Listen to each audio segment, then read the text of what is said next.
Good morning, everyone. Thank you for being here. We're really glad to see you all here. Getting together before the rush of the IGC meeting start is an important opportunity for us to exchange our thoughts and ideas and our reflections on the year that has passed. Before we do start, I do want to thank the host country for providing this room for us to meet in today. I also want to thank the Secretariat for their exceptional support also in the lead up to this meeting. And I do want to make known that we've been told that there are a few planes from Africa that have been delayed. And therefore our colleague Leonce isn't able to join us today, but he will be with us tomorrow. So before we start the presentations today, I want to introduce Susanna Nutkin from the Secretariat, who would like to say a few words. Thank you very much, Reem. Thank you very much. Good morning to everybody. Good morning to all NGOs who have come to this 13th session of the Intergovernmental Committee for the Safeguarding of the Intangible Cultural Heritage. We're always delighted to see the strong civil society participation. You play a very important role in the implementation of the convention and also through the evaluation body and advising the committee. It is wonderful to see that the NGO Forum has developed over these years and that you will be electing your new steering committee this week, if I learned correctly. So that's a big moment, I know, for you as an NGO Forum, and it's nice for us as the Secretariat to see these developments because you're indeed very, very active. So you will have an orientation session, I think, tomorrow. There's always also the information, you have your second part of the forum this afternoon, so I know you're in very good hands. You're being informed through your steering committee about things that happen. If ever you have any questions to the Secretariat, please do not hesitate to talk to the team here, which is sitting over there. Helena Drobna, you already know. There's Marius Tukai. There's also Guillaume Alonso from our office in Senegal, and myself, so feel free if there's anything we can do for you. And otherwise, I wish you a very successful forum. And we're also looking forward to your statement during the session tomorrow at the opening. The NGOs traditionally make a statement to tell us, or tell the committee about what you have done. So that is also always very welcome. And with this, I wish you a successful session.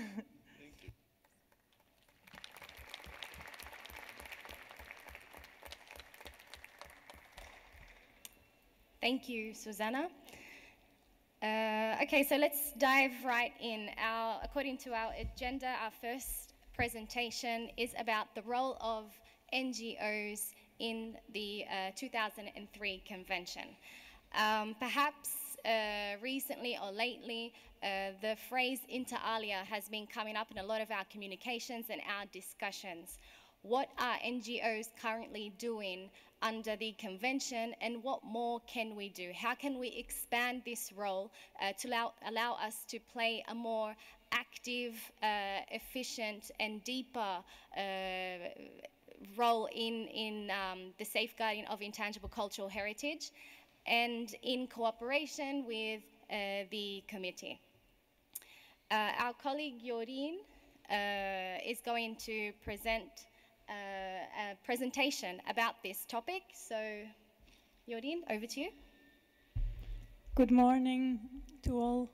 I will bring you a 20-minute presentation introducing on the topic, because a lot will be spoken about the inter alia process, the role of NGOs, and the revision of accreditation process in the coming days.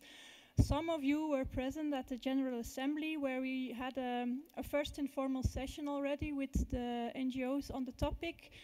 So part of what I will tell you will be repetition for part of you, but I also elaborated it further because half year has passed and things have happened in that half year. So there's an update as well, but so that we are all on the same level to start our debates and reflections today. Okay. First of all, in the UNESCO 2003 Convention's text on NGOs, there are actually two levels or approaches where NGOs are mentioned in the text of the convention itself and then in the operational directives. It makes a discernation or a differentiation between the advisory roles at the international level and then advisory roles at the national level. First, for the NGOs, the advisory roles at the international level, in Article 9, the Convention mentions that accreditation of NGOs with recognized competence in the field of ICH by the General Assembly on committee proposal to act in an advisory capacity to the committee. So that's the reference frame where you see already the accreditation of NGOs coming up. This is elaborated in the operational directives. First of all, in a few operational directives on the criteria and the process for accreditation of NGOs, which we will not be speaking about very much today, but we did have some time on the agenda tomorrow on the general meeting to further reflect with all of you on this accreditation process itself. Today we will focus more on the roles of NGOs as such. But of course, it's together, this role of NGOs and the criteria. It's an exercise that is referring to each other, so it will come up with new ideas for the criteria and the accreditation process for NGOs at the end. Operational Directive 96 is the very inter alia one, so I will read it for you. NGOs have advisory functions that can include inter alia, so among others, evaluation reports on nominations, good practices, international assistance requests, and effects of safeguarding plans on elements inscribed on urban safeguarding lists, which is in fact mostly the work that happens in the evaluation body, as you all know. Then there's the operational directive on the evaluation body and a final operational directive where NGOs are mentioned on the support that can be given to NGOs from the fund to participate in the meetings. On the national level, Article 11b states that states parties should identify and define the intangible heritage in its territory with the participation of communities, groups and individuals and relevant NGOs. This will be part of our reflection, I guess, because relevant NGOs, what is it? What does it mean? Which competences does it bring? And so on. And again, in the operational directives, going with the convention, then we find a number of operational directives that elaborate on parts of this. For example, there is Operational Directive 90, which actually takes again this sentence of involvement of relevant NGOs to identify, define and safeguard ICH in cooperation with other actors involved in implementing the convention. Then there is the important notion in Operational Directive 93, where it is stated that the committee should pay attention to the principle of equitable geographical representation in putting NGOs forward for accreditation. And that accredited NGOs should abide by applicable domestic and international legal and ethical standards. Both parts of this sentence are relevant in the reflections as well. The ones that were present among you or that have read or followed the discussion of the General Assembly. In the General Assembly in June, there has been a lot of reflection among the states parties about the regions that have less representation of NGOs and how we could work on that from the side of the NGOs, but also from the states parties to come up with more NGOs involvement from all the regions or in a more equitable way. On the other hand, of course, the convention has been working on the ethical principles in the past years. So here it refers to the domestic and the international legal and ethical standards, but I think there is also a new standard since 2015, that's the ethical standards of the convention itself. Further, there's an operational directive that mentions that the Secretariats shall facilitate exchange of information among NGOs and other stakeholders. And then there's a few operational directives on reporting, and that the states parties are encouraged to include information from relevant NGOs and other actors in the periodic reports on the elements and so on. And further, a newer one or a newer operational directive is the question that states parties are encouraged to foster scientific studies and research methodologies, including those conducted by NGOs and others, on the value of ICH safeguarding for sustainable development. So this gives you already an overview of what is in the text. It's not that very much, but there's some interesting entrances to reflect upon.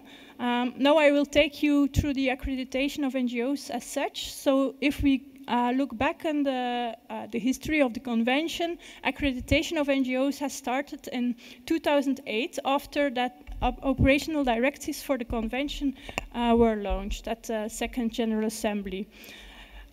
Up to date, the General Assembly has in total accredited 202 such organizations. You can see on the slide the number of each session, but it makes in total that 176 after 7GA are accredited. And as you can see, it's not the most recent figure, but it gives a good indication of the distribution. And as we all know, there is an overrepresentation of European NGOs, and this is something to work on. So if we go to see which functions are currently the core functions of NGOs in the convention, it's mostly limited to the evaluation reports on the nominations, good practices and international assistance requests, and then doing so within the evaluation body. But if we go and see, as you all can see, if there's only 6 NGOs in the evaluation body, there's many more NGOs that are coming to the meetings, coming to the sessions, feel involved with what happens in the convention, come to participate in the sessions of the General Assembly and of the Intergovernmental Committee. And a few years ago, actually it's a long time ago already, almost from the beginning in 2008, NGOs found themselves as observers in the back of the room and have started to find also ways to interact among NGOs themselves and to have a kind of organization to exchange, but also to formulate their voice together within the framework of the convention. So the meetings starting mostly from Abu Dhabi, and NGO statements followed soon. And then from 2012 onwards, the real forum organization has taken form. The forum itself, as you know, I don't need to introduce that very much here, acts as a platform for communication, networking and exchange and cooperation for NGOs accredited by UNESCO. And we have been developing the forum along several lines. You can go to the next slide. First of all, the symposium was one of the main activities to be developed from 2011 on, which we use always to organize at the committee meetings. Last year was an exception because we had the first global capacity building introduction with NGOs, but this year again we are here together for the symposium, and we always reflect on a topic that is at stake and is in the current reflection of the convention. Very soon we also started with having working groups, which today are at the core of our symposium actually, in this reflection on the roles, which again devote themselves to topics to which NGOs can contribute for the development of issues and challenges the convention is facing.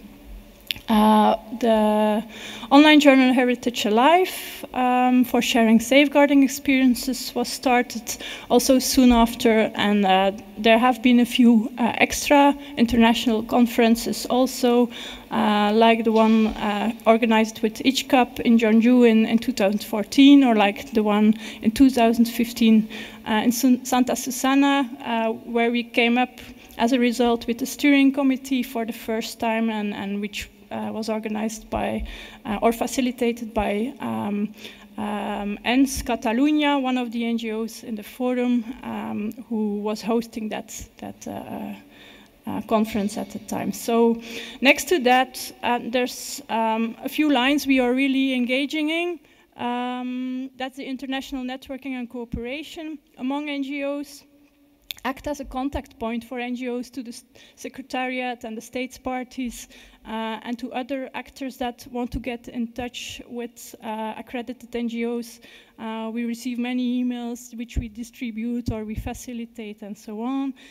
So we act as an instigator and a partner in the international cooperation on this convention. We have engaged a lot. I did not see Gabriele yet, but Jorge is here, of course, in communication on the website, social media, and newsletter, which has been growing, and it still is very much growing on the moment, because this is an important aspect for all of us who are not there, but also for all of us who are here to have the same ground of information for all of us. Then the governance issue, of course, which we have been working hard on in the last 5 years. After a few informal years, we have started up to have general meetings where we took decisions together. And then after a preliminary coordination group since 2012, then the first steering committee was adopted, actually. It was not an election, but it had as a goal to elaborate the institutional framework and the committee for the future, which this year we will, let's say, finish, because for the first time we will have a fully elected steering committee for the forum. We also founded an NGO, the association of the forum, and started up a bank account to have clear and transparent process on that part. We have the rules of procedure that were adopted in 2016 and have been developed since, and so on. And then in relation to UNESCO and the convention, of course, we assist or participate in the meetings, the General Assembly and the Intergovernmental Committee, where we are all together, but also in some working groups like the one on the overall results framework, where with a number of NGOs from the steering committee, we actively participated to voice the NGO a contribution to that. We coordinate with the Secretariat. We act as a contact point, as I already said. And there are a few processes which will come up later today and in the discussions throughout this week, where we have been particularly engaging in. That's capacity building, regional networking, the overall results framework.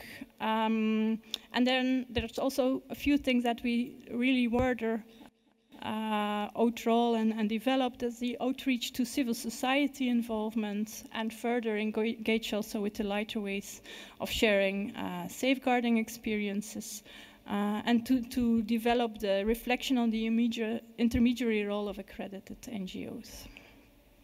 So this gives an idea of the diversity and focus of the activities, which actually is like a roadmap for the way forward.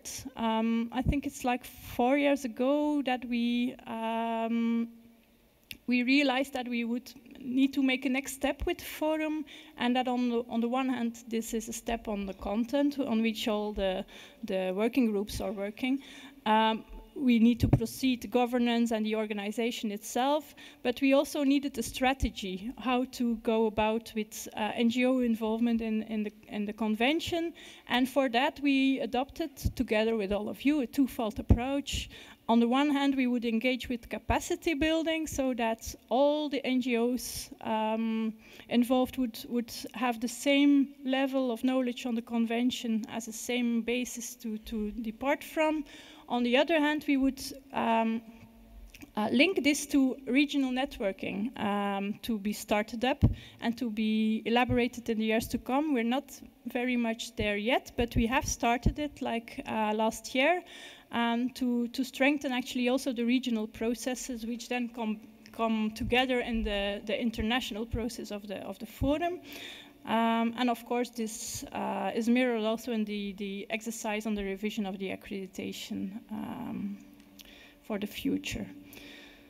So this links to the second decade of the convention and the new issues which are at stake in the convention as a whole, which relate to the overall results framework, where also you will have noticed that the idea of reporting with the regions is coming up since last year, so that there's some processes that are running in parallel. Also the insight that the outreach to civil society involvement is really a working point for the whole of the convention, and for which NGOs could play an important role: sustainable development, ethics, and so on. So then if we go to see accredited NGOs and the reflection on the role of NGOs, actually this is a discussion which has been going on for many years, and the ones of you who have been following the meetings throughout the years will know that the discussion we have today, or the reflection we have today, is not a new one. We have talked about it over and over again. Just to remind you of what has happened in the past years, I think the most discussion have started at 8Com in Baku, where there was the report of the Internal Oversight Service of UNESCO on the methods of the 6 cultural conventions, and which there had been a questionnaire also to the NGOs, and in the report that was brought to the states parties, there were 4 out of 24 recommendations which regarded NGOs at that time, which was at that time also very impressive, actually, because it was like suddenly the NGOs were part of a more general reflection, and this idea of the role of NGOs really came up in that report. And it was stated there that a further challenge related to the consultation and involvement of communities and NGOs in developing policies, legislation, sustainable development plans, and so on. It was also the moment where, for the first time, the criteria for accreditation and evaluation were under scrutiny, because it would be the year to come where the first cycle of NGOs that had been accredited would also make their report. So this evaluation was at stake at that moment. It raised a discussion among the committee, and actually it was decided at that time not to change anything yet, but to follow what happens with the accredited NGO so far, and to, yeah, I will take a little bit more, and to make an evaluation later on. It would have happened in 2014, but actually there was no change at that time, and it's only last year, as you all know, and after the second review, that the roles of NGOs were again on the agenda and have been put on the agenda very strongly now. So in a general way, if you look at the affluence of the NGOs, the strong interest of NGOs, we're 176 now, this expresses a strong involvement of NGOs with this convention. That's one part of it. On the other hand, you have what we have seen in the convention text, you have this distinction which is very much focused on making a differentiation between the international level and the national level. Among NGOs in the past years, we have seen that actually there's many types of NGOs relating to the convention, very varied as relating to their working context, but also relating to, for example, their positioning between governments and bearers or practitioners of intangible heritage, the scope and the territorial scope from very local to worldwide organization, the scope of their aims and activities. We have, for example, NGOs in our midst that are really focusing on one element, but we have also NGOs which, for example, focus on participation or something else. And in terms of what kind of expertise predominates within these NGOs, there's a huge differentiation also. So the current criteria, which was also stated by repetition in some of the conclusion of the Secretariat in the reports in the years before on NGOs, the current criteria of accreditation offer no tools to gain insight, refine or differentiate among this group of accredited NGOs so far. So this reflection, I just put this on the screen because I will share the PowerPoint with you afterwards, and then you can look up the documents for yourself. This reflection has been going on, and for example, in the statement in Baku, in the next slide, it was already stated by the NGOs that, for example, NGOs may help to develop alternate lighter touch ways of sharing safeguarding experiences. We might contribute to the definition of policies, legislation, and so on relating to sustainable development. We may complement the data and the periodic reports. And so that's much more than the role of serving the evaluation body, also other roles might be thought of. And then last year, as you know, in the 12th COM meeting, there was this invitation to take stock of the current situation and the challenges regarding the participation of NGOs to act in an advisory capacity of to the committee. And there was the invitation to reflect with the Secretariat, the informal ad hoc working group of the committee, and in consultation with the accredited NGOs on the possible ways in which the participation of NGOs under the convention could be further enhanced, and how this would be reflected following in the accreditation and renewal mechanisms of NGOs, which at this 13 sessions we will hear the first results about. And again, there it was stated to have an eye for the underrepresented electoral groups. And the next slide, I took a part of the text of last year to be discussed, the overall purpose of the reflection to move towards a system that might be more flexible or flexible enough to allow the committee to benefit from the diverse sets of expertise and services of NGOs in the field of ICH, since this is key for linking the convention to communities and grassroots organizations, and at the same time for ensuring that the convention can continue to evolve in line with the experiences of the international community at large. So actually the insights of the committee are running very much to the insights that last year we developed among NGOs ourselves, which gives a good ground for the reflection being put together. In the current documents under scrutiny for the 13th committee session, there's two documents where you will find these ideas. On the one hand, there's the document 13, which is really about the NGO reflection, and then there's the other one, the document 16, that is a report from the ad hoc informal working group, where there's also a chapter on the NGO, so please have a look at that.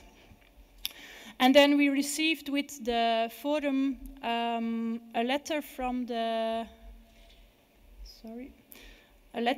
Secretariat and an invitation to take part in this consultation, which we have started up in 2018 already, with several activities. At the 7th General Assembly, we had an open introduction and exchange like we will have here today, but of course at the General Assembly many NGOs are not able to be present. That's also why we decided to overdo it, to do it again here with more NGOs present.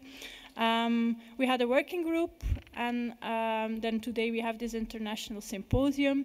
There have also been already first consultations with the Secretariat and the informal ad hoc working group. There was a first informal meeting in June with the steering committee, and then, as you all know, there has been the electronic consultation. As a result from what has happened already in these meetings, the open NGO meeting, we had 3 questions to the NGOs present there, and we exchanged about it. What was the motivation of the NGO to request accreditation back in time, so before getting accredited? What did they expect from being accredited? And what did they consider their NGO could offer to the convention?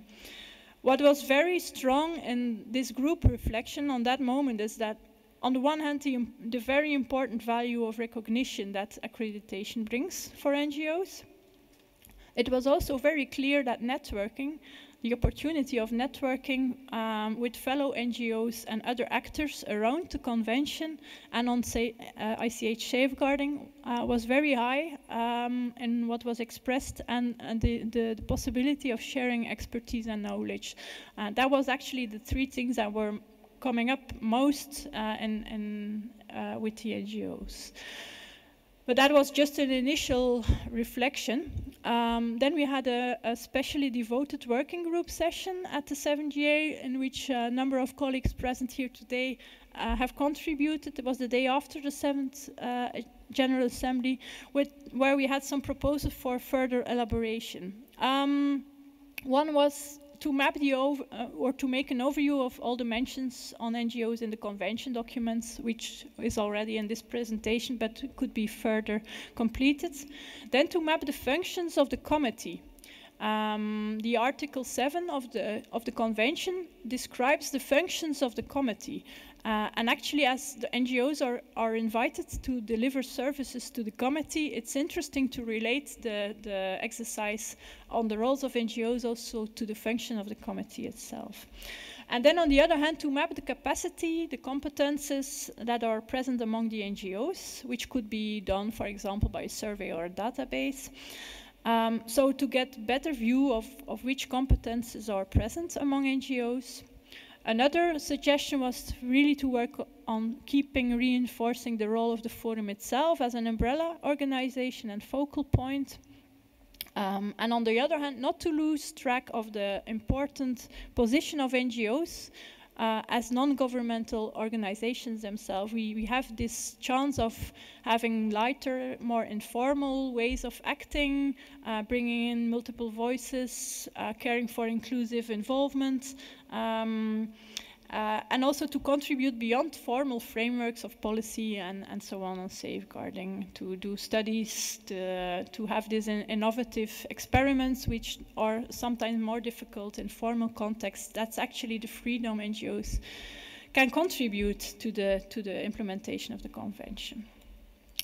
We will spread the document with all this where it is elaborated, but just to give you a sense already, in this introduction, there's this Article 7 of the, it's a bit small maybe for you to read now, in the convention, and we have made a comparison between the functions of the convention and then first ideas of what this could mean to NGOs. We will circulate the document via email, and tomorrow evening we will also further discuss in the general meeting. But this gives you already an idea of how much is possible actually if you start looking at the function of the committee. There's a huge possibility of functions NGOs could fulfill there. To finish, it's not only looking at the roles of NGOs, but we also need to think about the boundary conditions and the sensibilities that are at stake. One question which has come up also throughout the years is that this number of NGOs is actually not feasible for the Secretariat to manage next to all the files that are already in the office and so on, so that we should find ways to reduce the administrative burden for the Secretariat as an effect of the NGO's activity in the Convention. Another question is how to improve the governance structure and the institutional continuity, as well as the visibility of the forum to be a focal point and building connection and trust with the states parties. I think we are already well underway, but that much more can be done, and it came also up in the meeting with the ad hoc informal working group that they really hope that we will keep further progress on that line. And then, of course, the question of spurring accreditation in underrepresented regions. And there was also a question about ethics and conduct of NGOs, which we need to reflect further on how to go about with that. So today is an opportunity among NGOs to further deepen this reflection. And with the steering committee, we thought it would be interesting to start this deepening of reflection to see among ourselves the roles we have played already with the working groups, to learn from that and to try to take that information again in the exercise for the reflection that we will further feed. Okay, thank you so much, Jorien. I thought that was really helpful, where some of this information is kind of like a historical snapshot of how NGOs have developed under this framework. Maybe some of the information we do know it, but it's good to see it just in one place there. It was the numbers of accredited NGOs. We saw that we went from 202 to 176. Maybe the reason behind these numbers are something that we need to consider, especially when we're talking about encouraging more NGOs to become accredited, especially from underrepresented regions. And seeing where we work and tying that back to the text of the convention and the operational directives was also helpful to see how are we interpreting this the convention text or the operational directives. Now, I think should we open up for questions? Okay. Well, I've got a question though. I'll start. Are there any negative elements, like when we're talking about institutionalizing and the governance of the NGO Forum, and kind of institutionalize it with the IGC? We've got the informal working group that are discussing ideas how we are going to integrate the forum into their meetings. Are there any negative elements that we need to consider that may arise concerning the independency of the forum? Well, maybe it should not be only me to react on this, but already to start. Yes, that's I think what came up in the working group on the 7th of June, that next to indeed have an eye for this role as an umbrella organization and as a partner in the convention, we should also really care for the position that is an independent position of NGOs, and that will always be like a balance which we should be careful with. And I think as much from the side of NGOs as from the side of the states parties and the convention itself. So I think this is an ongoing process.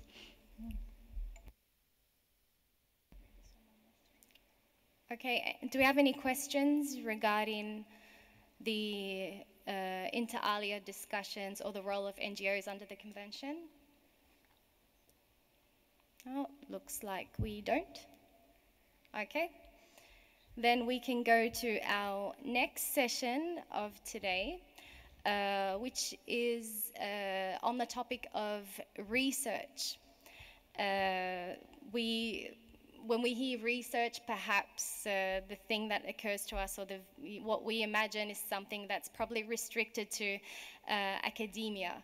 But the work that NGOs do in research in regards to safeguarding intangible cultural heritage is quite important in developing our safeguarding methods. how can we strengthen community involvement in research? What are the interactive approaches to research? And what platforms are available to us for us to display or participate in research? I'm going to introduce Albert van der Zieden. Sorry for my pronunciation. Almost right, yes. Okay. And I'm not going to do this alone, so I would ask Laurier Turgeon and Robert Barron and Valentina Zingari to join me in this presentation.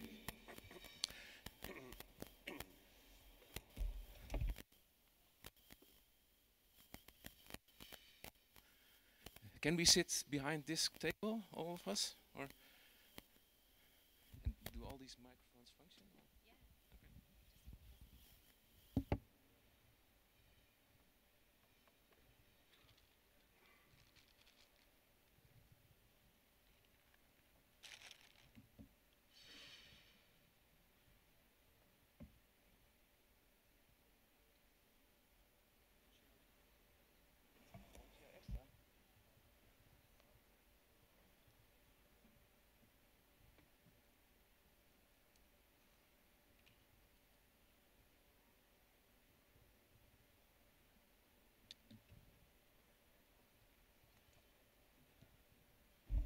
Okay, if everyone is seated, then we can start.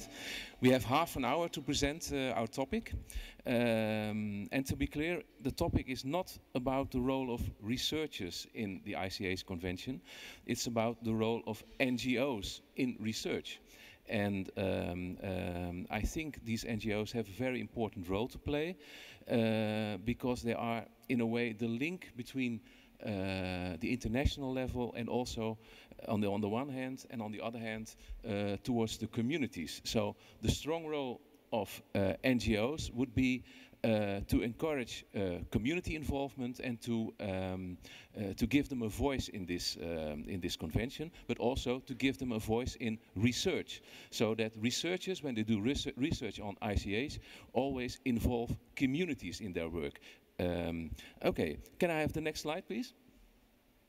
You all know the working group research established in Windhoek in Namibia, and we always have meetings during the intergovernmental committee sessions, and symposiums, just like the one in Jeju, on focusing on identifying and inventorying of IGAs. Next slide, please. Next slide. So, 4 contributors, all experienced as researcher and all experienced in acquiring community involvement, and myself, Albert van der Zieden, Valentina Zingari, Robert Barron and Laurier Turgeon. Next slide, please. When we talked about this beforehand, what I just talked about just now, the role of NGOs is mainly towards the communities, to give them a voice in research. And when you're talking about participatory methods in research, then you talk about community involvement, and you talk also about sharing authority, a famous phrase in participatory research. So sharing authority among scholars and community researchers, and also enabling community-driven research. Co-construction of new knowledge through participatory and interactive approaches. Next slide, please. Well, a bit of an advertisement, because participatory approaches are very important in this convention on all levels, also in research. And there will be a special magazine, a Portuguese magazine on this topic, Memoria Review, calls for papers, participatory methodologies and on intangible cultural heritage. And there will be one contribution of which I have written about NGOs and research. Next slide, please. Well, all of the NGOs here present are, of course, active on an international level, but there are also quite a few NGOs who are just active on a national level. And one example in this is my center, the Dutch Center for Intangible Cultural Heritage. And we have adopted the research agenda only well, a week ago. It was presented. And in this research agenda is of course, has as its main objective strengthening the communities by way of participatory approaches. Next slide, please. So what we do is addressing the challenges of the communities. So not addressing the challenges of the researchers, but of the communities. And so we started by inventorying what are your challenges. For instance, when you are dealing with a topic such as tourism, you can imagine that there are challenges when you are dealing with tourism as a community. So this part of our research agenda especially focused on challenges and perhaps problems involving tourism. For instance, the threat of over-commercialization. So this is an example on a national level that an NGO takes care of what communities are busy with and doing research on topics which are of importance to them. Next slide, please. So I would now give the mic to Valentina. Yes. And an Italian researcher. So I give you the floor. Yeah. Good morning, everybody. It's an honor and a big responsibility to represent here a growing number of Italian communities and NGOs at work with the Convention for the safeguarding of ICH. First of all, next slide, I wish to recall some fundamental steps. Next slide, please, okay. Strengthening the importance of a process, because it is very interesting to reflect about how to build a process, how the background of the research with communities is important, of sharing views, connecting the accredited NGOs at the national level. The process of networking in Italy started in Milano, where the Lombardy region supported the organization of a national meeting, it was the other slide, inviting ICH experts from Europe and other regions of the world, putting them in dialogue with NGOs, researchers, and representatives of institutions at the national level. Two main meetings, the first in Milan, the second in Brussels in the same year, and the main dialogue on the role of civil society in a long-term process of safeguarding, generating innovative ways to research and knowledge production. Mediation, co-construction, critical awareness, and networking were the key words of this dialogue. The meeting between several Italian accredited NGOs and inter alia 3 national networks in the context of the ICH NGO Forum was crucial. SIMDEA, an Italian Museum and Heritage and Anthropology Network, UMPLI, National Union of Proloco, and AGA, an association of ancient games, local association transforming itself into a national network of communities of practice representing the Italian ludodiversity and part of an European NGO, the European Games and Sport Association. Meeting the challenge of inventory ICH, some main questions were raised. What, how, with whom, building a participatory research process in absence of a national strategy. The role of NGOs as bridge was often advocated. In this slide, you can see an interesting place in Italy. As an anthropologist, I started to use the paradigm of, in my own experience, and in 2014, in the frame of the forum, the meeting with this community-based experience of AGA originated a dialogue and a shared project of heritage making. The researcher view generating self-confidence on one side, while on the other side, the sharing of ICH safeguarding perspective showed a surprising living network of communities animated by a strong political vision aware of the values of cultural diversity. The next slide, please.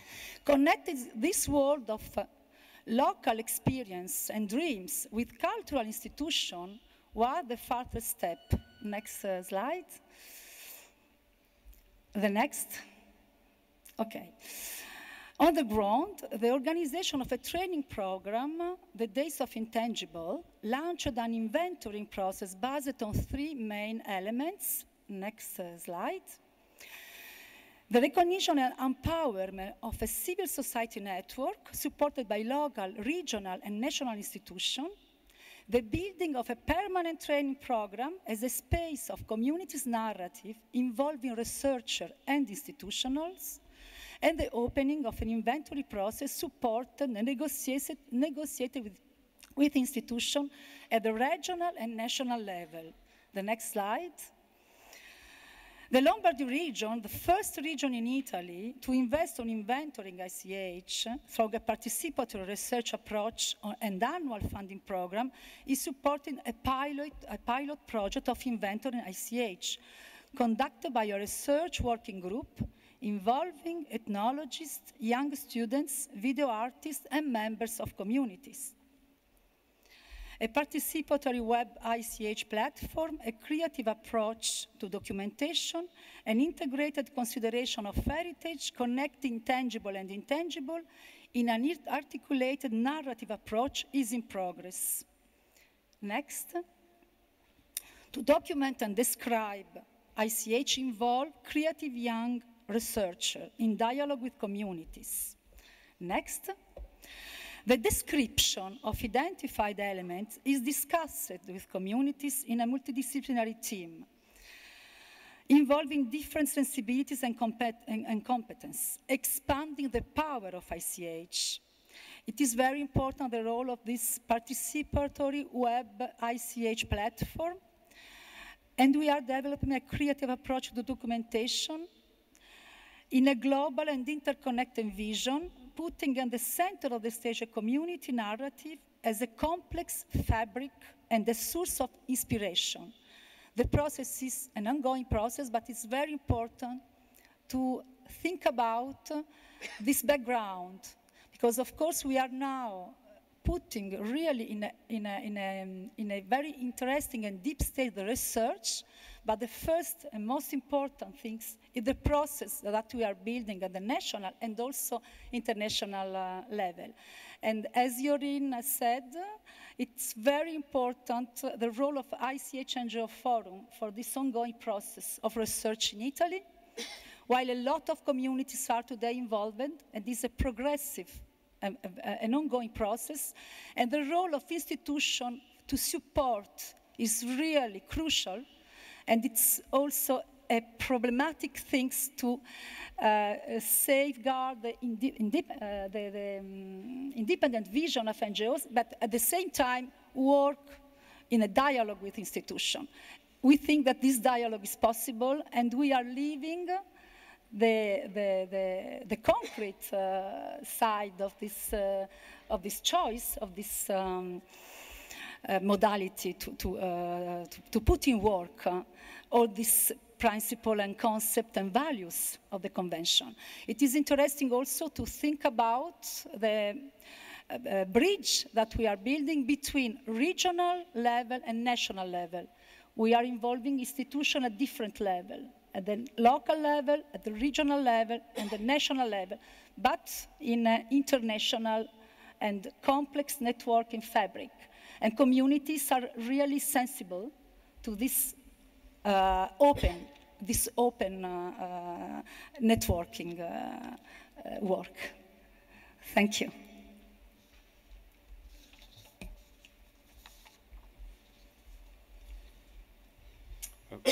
Thank you, Valentina and Albert, for inviting me. I'm delighted to be here. I'm representing Robert Barron. I'm representing the International Society for Ethnology and Folklore, which is happily recently accredited and includes memberships of scores of nations, especially in Europe. And I would like to share with you some perspectives from my own experience and our experience in the United States, which has unfortunately been absent from so much of the discourse about among NGOs and hasn't been a signatory to the convention. So I hope that some of these insights and examples will be helpful in illuminating for ICH and the very important work that's being done. Next slide, please. What I'd like to talk about is about collaboration with communities for research, some of the conceptual issues, some of the examples, some of the challenges, some of the opportunities there, and questions of authority between researchers and cultural institutions and the communities with which they work. First, with some historical perspective, much of the paradigm shift in the way that communities relate to researchers traces itself to what has been called the dialogic turn in anthropology, and it's affected other fields. It's been a fundamental change in how scholars and cultural organizations relate to communities.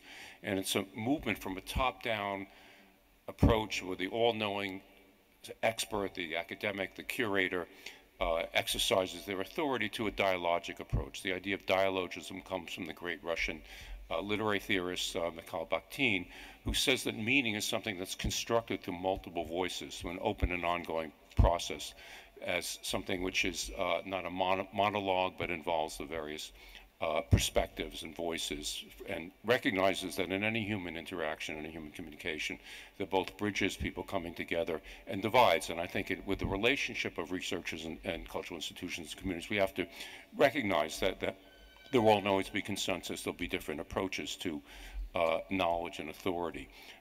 In academic disciplines such as anthropology, folklore, ethnology, oral history, ethnomusicology, several others, there's been an approach to sharing authority and creating knowledge and producing knowledge for audiences. And books and other publications have been co-authored with this shared perspective as a joint operation. And with cultural organizations, of course, I'll be giving examples from the United States, but this is true elsewhere in the world, of course. Distribution of authority for curation and in project direction and full co-curation. Next slide, please. And there have been a varieties of different kinds of partnerships. So sometimes in the different ways in which authority is held, sometimes there's a complete yielding of authority, and enabling community control is an objective continuously. Next slide, please. A pioneering example of dialogism in the museum field, where there have been many experiments, is the Museum of Chinese in America, which was founded in 1980, calling itself a dialogic museum. In this museum, since it's been established, the staff, the curatorial staff, the administrative staff, educational staff, shares authority with community members in conceiving together, developing, and interpreting the exhibition and producing public programs. So historical expertise, the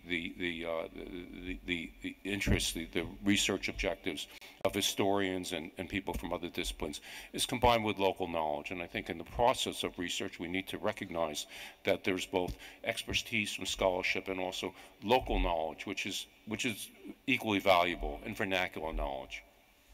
Here's an example that I want to speak about from Houston, Texas, where after hurricanes devastated the area of New Orleans in 2005, there was a project that was developed called Surviving Katrina and Rita in Houston, involving relocated hurricane survivors. It's a community self-documentation project. What happened in this project is where participants were taught how to collect narratives about their experience of disaster and cultural recovery and interview each other. The folklorists involved in this project gave technical advice about the use of equipment and how to interview, while the survivors had complete responsibility for the interview and the interpretation. And a fundamental principle there was sovereignty over one's story, ownership of the narrative by the community themselves, and the idea of natural narratives that the speakers shape in the interviewing process. And what you have here with the narratives is narrative truth, which means what the community members, the stakeholders, believe about what happened, which is felt to be of paramount importance and was distinct from the media accounts, which were often racist and distorted, and would be different than what some historians or the scholars would look for in terms of a particular evidentiary interest in facts. The survivors were told in this process that they are the experts. However, the overall design and the objectives were framed by the folklorists, but the content, the interpretation, the perspectives within community members, and what they were speaking about in the learning how to collect narratives is solicitous listening, meaning very careful and close listening, rather than directed interviews shaped and by the authority of a oral historian. Next slide, please. So these are some of the people who were interviewed from a variety of different cultural backgrounds, particularly African Americans in Houston. Next slide, please. There are also in the United States field schools, and we have a movement to train what are known as community scholars, where community members are taught to use documentary equipment, fieldwork ethics, designing projects, writing grants, and methods of archiving and repositories. And one example is from the Kentucky Arts Council. Please, next slide. And they're taught how to design projects and ethical practices, and the research process results in safeguarding measures, projects. So there was a mushroom festival about the morel mushroom. There was also an exhibition on funerary practices. So it's a process of learning how to do documentation and then creating a product from it. And I might add parenthetically that I feel that in the, maybe I have something of a distance perspective, but in the ICH movement, there's been an emphasis on inventorying. And I think a next frontier, a next dimension in research is deeper, more holistic documentation of communities, as is practiced in many parts of the world. Next slide, please. Here's a guide to folk life and fieldwork, cultural documentation. It illustrates a systematic way of training members of communities. This is from the American Folk Life Center of the Library of Congress. Next slide, please. So what's learned there is how to design a project. This is actually, the images from Kenya, where staff from the American Folk Life Center trained community members, and there was a feedback loop of documenting and immediate response from documenting and teaching different dimensions of project design and documentation. Next slide, please. Next slide, please. Okay, so ethical practices, gaining rapport with community members, or with people who are interviewed by the community members, rather, and techniques of observation, participant observation. This guide deals with that as well, and ethical issues in what to document, when to document, how to document the community sensitivities. Next slide, please. And how to record, the technical dimensions of recording and carrying out interviews, how one proceeds in the process of doing an interview, and you know, little tips like don't interrupt the speaker, nod your head rather than speaking in the course of the interview. Very specific sorts of things that help along with the process. Next slide, please. And photography, technical dimensions of photography. This is a famous rule of thirds and how to frame a photograph. Next slide. And recording on location, how you record in situ, and the techniques of it. You see, you have an historical image there as well as a contemporary example of audio documentation in the field. Next slide, please. And then there's sample forums for the log that a community researcher will carry out in recording what was documented, studied, and that's something which is obviously useful for archival purposes. Next slide, please. And then a release form which protects the intellectual property of the community member involved in research. Next slide, as I'm drawing to a close here. Of course, nowadays, throughout the world, it's a really new situation where communities are documenting themselves to an unprecedented level because of the internet and camera phones and inexpensive video equipment.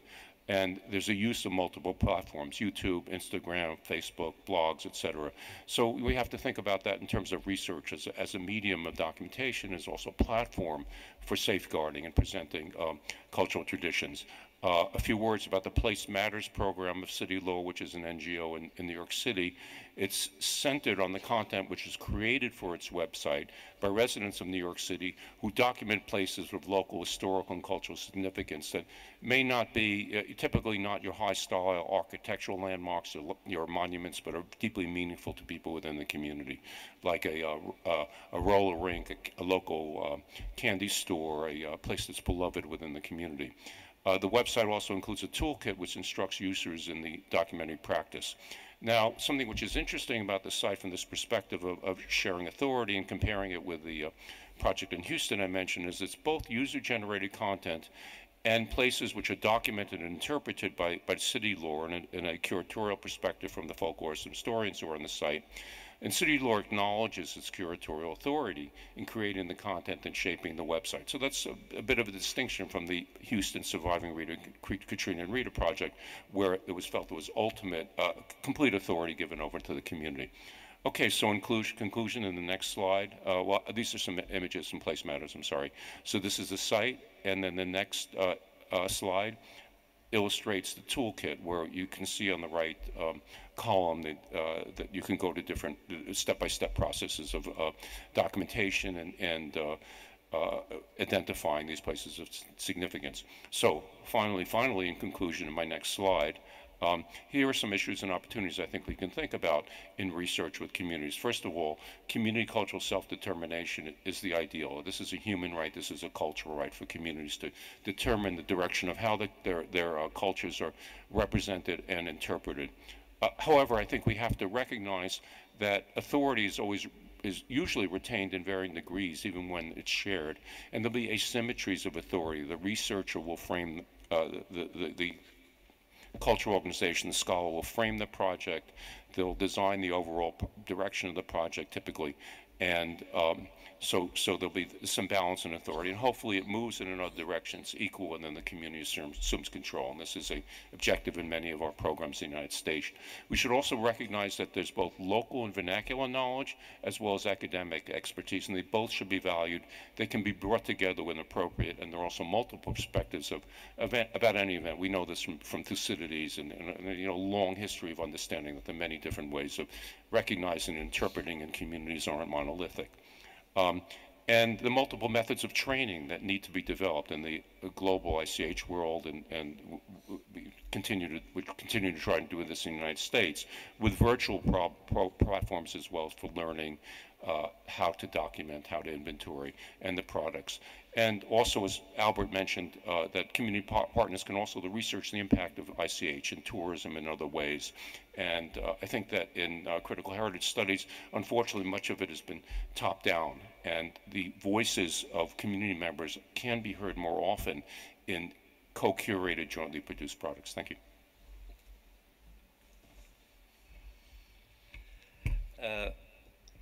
Thank you. Well, I'd like to thank Albert for inviting me. I'm delighted to be here. On behalf of the Folklore Studies Association of Canada, I wanted to present very briefly, because time is limited, work that a few of the members of the Folklore Studies Association and myself have been doing on collaborative research strategies and the uses of ICH in situations of natural and social crises. One of the things that I think was important in this work is that we realize that situations do contribute to the way collaboration will be worked out.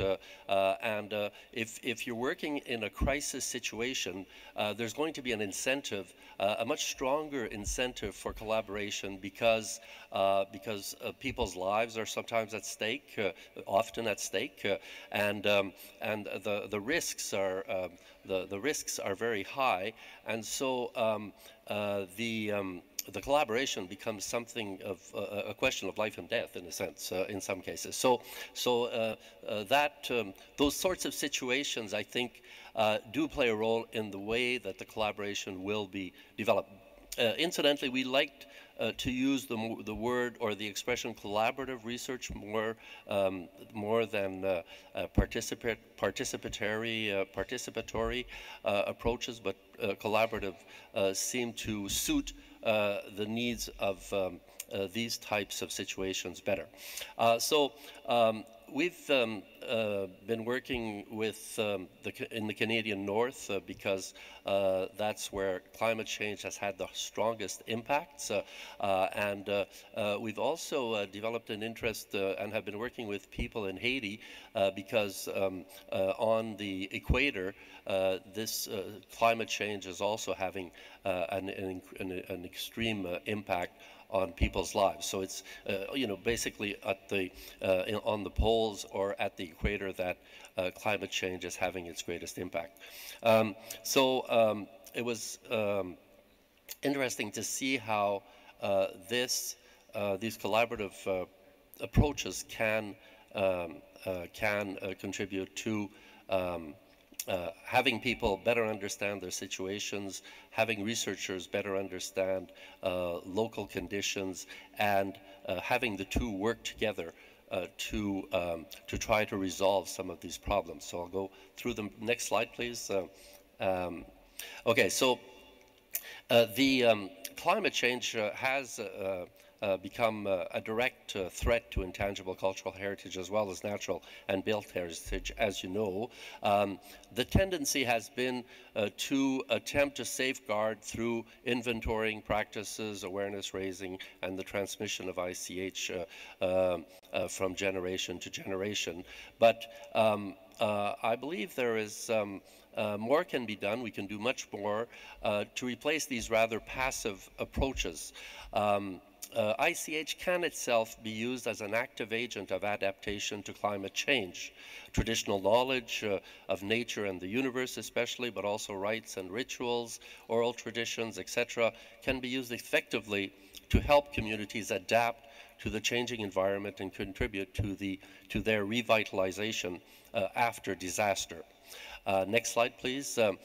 For example, in the Canadian North, the collaboration between Inuit communities and scientific communities can help track down new migration movements of animals and find new sources of food for these populations. It is believed that within the next 30 years, the caribou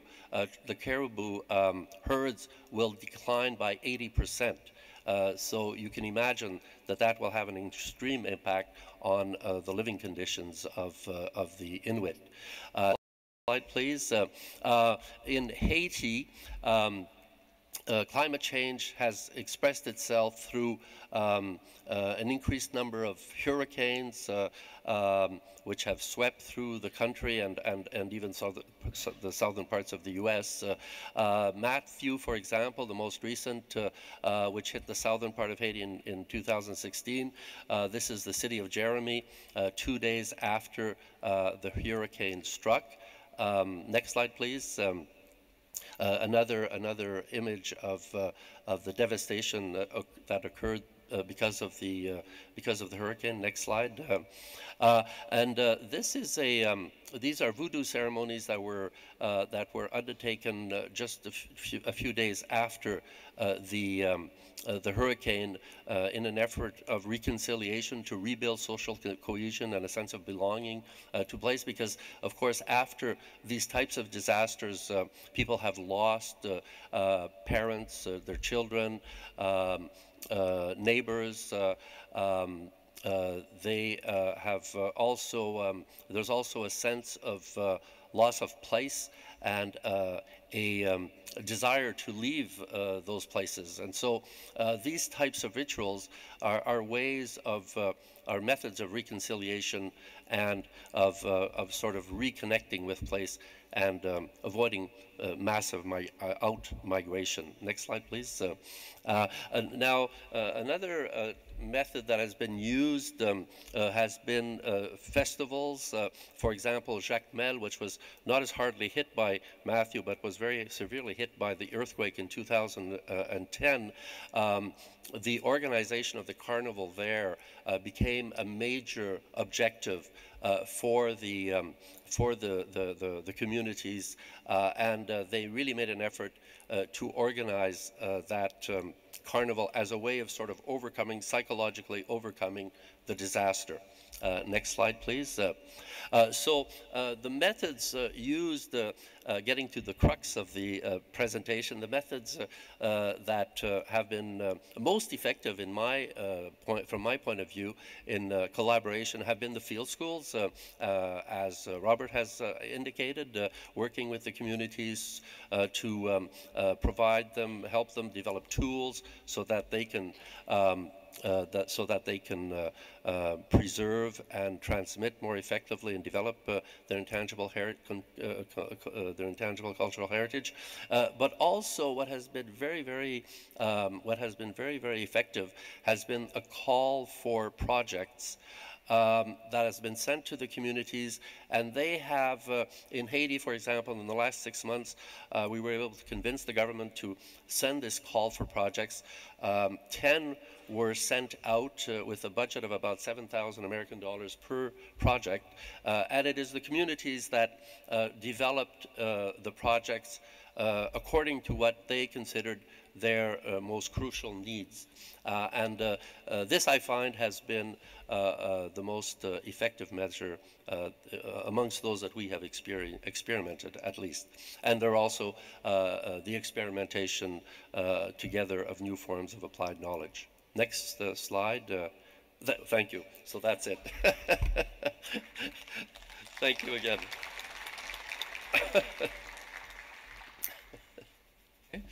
Well, thank you very much, and for all of you, Tuesday evening at 6 o'clock we will continue our discussion about this theme. So you're all very welcome on Tuesday evening from 6 to 8 here in this building. For some of you, I have also brought along a summary of our research agenda in the Netherlands. So everyone want to have a copy, come to me and you will get one. Okay, thank you.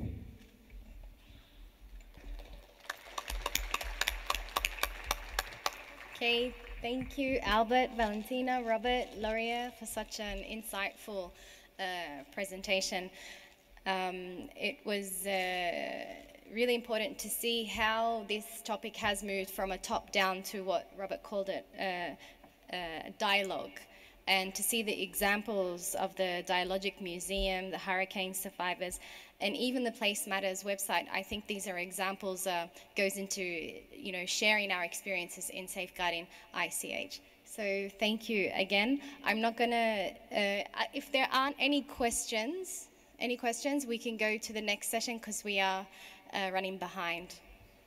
Okay? Well, thank you. I think it was a very interesting topic and we should discuss more about it on Tuesday.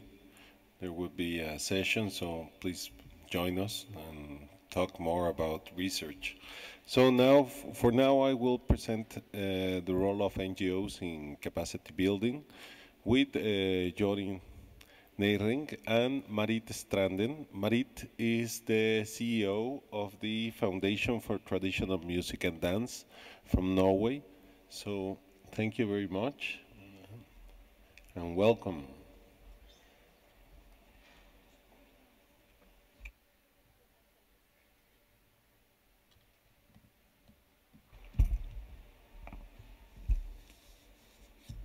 So hello everybody. Yeah, I think I'm a little bit in the middle of reflections right now myself on the role of the NGOs. And we had a plan to collaborate on this, but we never really had the time to meet. So I think I can say, well, this is my ideas. So then you can add if you have any comments. Next slide, please. And Jorin already took us through this, but I have it there, thank you. Yeah, so the advisory role is of course just a very few of the many accredited NGOs who can contribute into the evaluation body and into reports. Next slide, please. And also, it's the state party. Of course, it's a convention agreement between the different state parties, but the state parties shall, it's stated in the convention, work together with both when they should identify the elements and when they should do the implementation. They should, as much as they can, work with the community group individuals and the accredited NGOs. So in one way, we are very visible in the convention to prevent the top-down way of working. But at the same time, it's the state who's responsible for doing this. Next slide, please. And also when it comes to reporting into the convention, again, the state should, as much as possible, include the accredited NGOs reporting the state reports and on the elements inscribed on the lists. So then it's a very much top-down responsibility to include us, but the intention is very good of involving community groups, individuals, and accredited NGOs. And then, of course, it's a huge challenge, but there are so few accredited NGOs in some of the regions. Next slide, please. And also when we had, it's actually getting a bit old now, but when you had evaluation of the convention, one of the most important limiting factors for implementing the convention and for developing the good safeguarding plans, which should be the main part of the convention, is of course funding. Funding is always a problem, but it's also the competence of the stakeholders and their level of understanding the possibilities and pitfalls of the convention. The intention of the convention is very good, but understanding the convention good enough to actually use it is limiting in all levels of the convention and the stakeholders. Next slide, please. Yes, and this you already mentioned. So it's really important with the capacity building to understand the convention good enough to use it as a tool. Next slide, please. And this is how it came up at the same time that we wanted to have a working group discussing capacity building. Everybody agrees it's really important, and how can then the NGOs work with it? We had some discussions, but then I think, again, we have so little time together to develop the structure of the NGO Forum. So we do this 1 hour lunch discussion a year, which is not a lot of time to develop our ideas. But we had a good discussion in 2015 and 16. But what we want to share all the time is discussing and sharing methods on inventorying, documentation, sustainability, digitization. We are kind of discussing the same in different groups. We always have the challenge that some NGOs are at beginner levels. So the discussions also are not so progressing since we are at so different levels. I don't know if there should be some way of dividing us a little bit. But anyway, it's a need for capacity building that everybody agrees on, and NGOs could deliver capacity building courses. So then it came up. Next slide, please. Next slide, please. To build this capacity building workshop, it came up with the funding we needed, which is the limiting step. Did I have one before that? Yeah, the one before, sorry. And by making this new capacity building workshop for NGOs, it was a new idea, so it was the first time it was developed, but it was taken, the lead was taken by UNESCO facilitator, Harry Deacon, and ICH NGO Forum, together with the Secretariat. Then we created an interactive and a very varied workshop format, which we think in the evaluation turned out to be very suited to this big group of NGOs. But again, we were stressing the sharp existing regional imbalance in the accredited NGOs. I mean, you can also see in the program today, it's mostly dominated by one regional group, which you can say is because there are so many NGOs in this region, but we really need to do something with this balance to get all the different voices represented.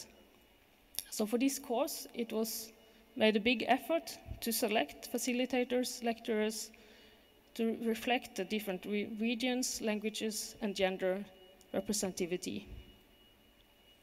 We did manage to do that. We are really happy about that. And also to work on the visibility of the contribution of the NGOs. It was a call for submission of case studies, because the capacity building program of UNESCO already have a lot of good case studies, but we tried then to increase on visualizing the NGO roles in case studies, and we got 10 new case studies from this invitation. Now, next slide, please. So we did have last year the capacity building workshop. We had 60 participants from 32 countries, and we built a higher level of understanding. It was fruitful discussions, and I think that what happened every time we meet and do reflection like this, we progress. But then since the arena, we are meeting so seldom, it takes many years for us to go where we want to be. But I think one of the good new steps last year was what we did. We initiated the regional working groups. Then you are in your region discussing, and of course this is also mirroring what's happening with the convention. So I think we go to the next slide.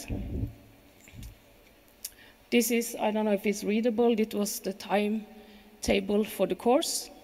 And I think actually, of course, sharing is always good, but I think the most important thing was discussing in the regions for the first time. We were sitting around the table discussing, and we were supposed to have 3 different topics, but since it was again the first time, and with little time, we only got to the first point, everybody, I think. But we can go into, and this is my notes from that, so you probably have more points if you go to the next slide. We are all, we are very different. We have so many different roles. Let me see where I am.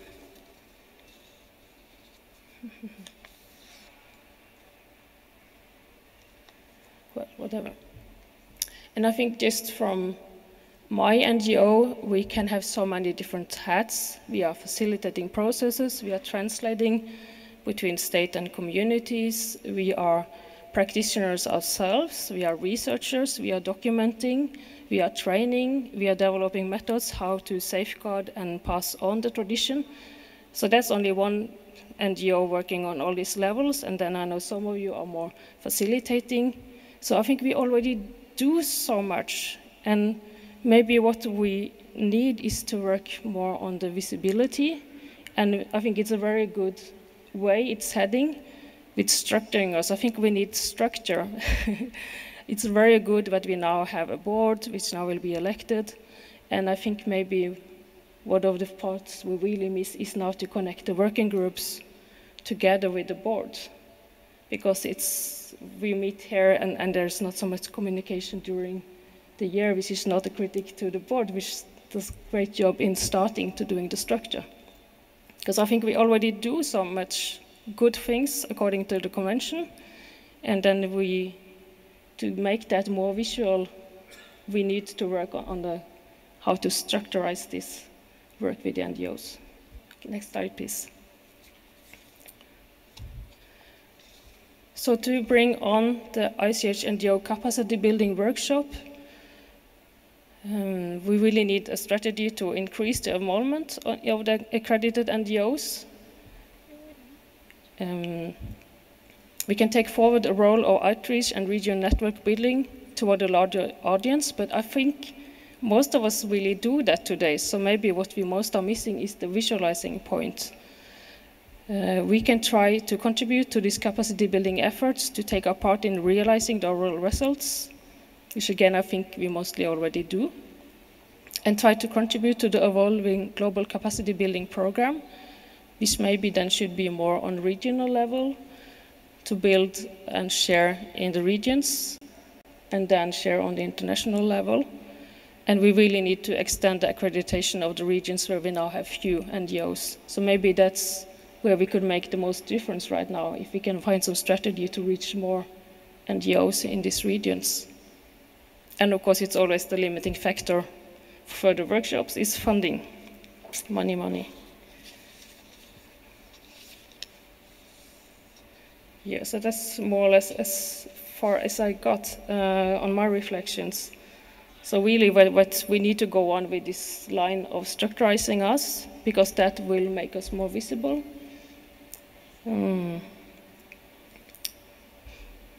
then the last part is not really finished, so I'm not sure if I should share it with you, but if it should be more visible under the convention, we should have more than 2 times 2 minutes ability to talk during the committee meetings. So if the states want to listen more and include more the NGOs, there should be some possibility for more dialogue during the committee meetings, because we sit on so much competence which we can share, and now we only share it through the state reports. But I don't know if the states will allow that. So, but that's maybe something to aim for, to actually have more discussion forums, maybe not as part of the meetings, but we are here today. But there are some state parties present, which we appreciate a lot, but there are not many who follow our work so closely. Would you like to add something, Sharon? Just before we continue, I'm just taking in account the importance of the role of the states as well as UNESCO itself. I'm glad to hear that the Secretariat of the Convention, Tim Robbins, is here. So I asked to give him a welcome to the stage and to address a few words for the NGOs present. So let's welcome him with an applause. Thank you.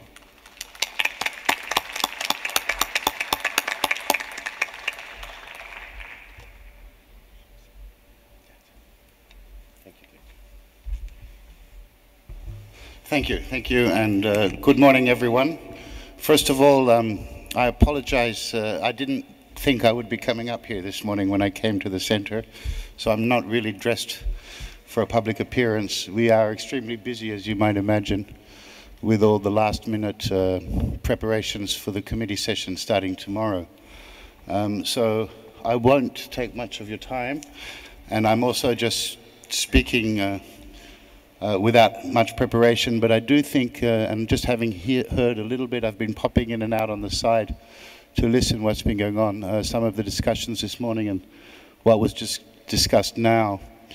Indeed, there's a number of items that I think is of interest for you as NGOs this committee session, but in particular, there's one item I think is very important, which is the item on the item 13, reflection on the participation of NGOs in the implementation of the convention.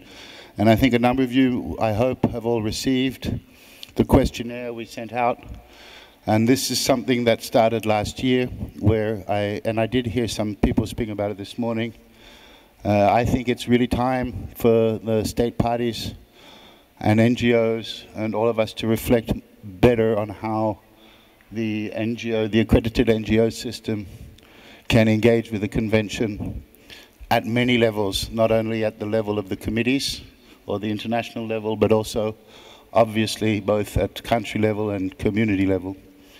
And indeed, I think the history of the convention was when this accreditation system was drafted,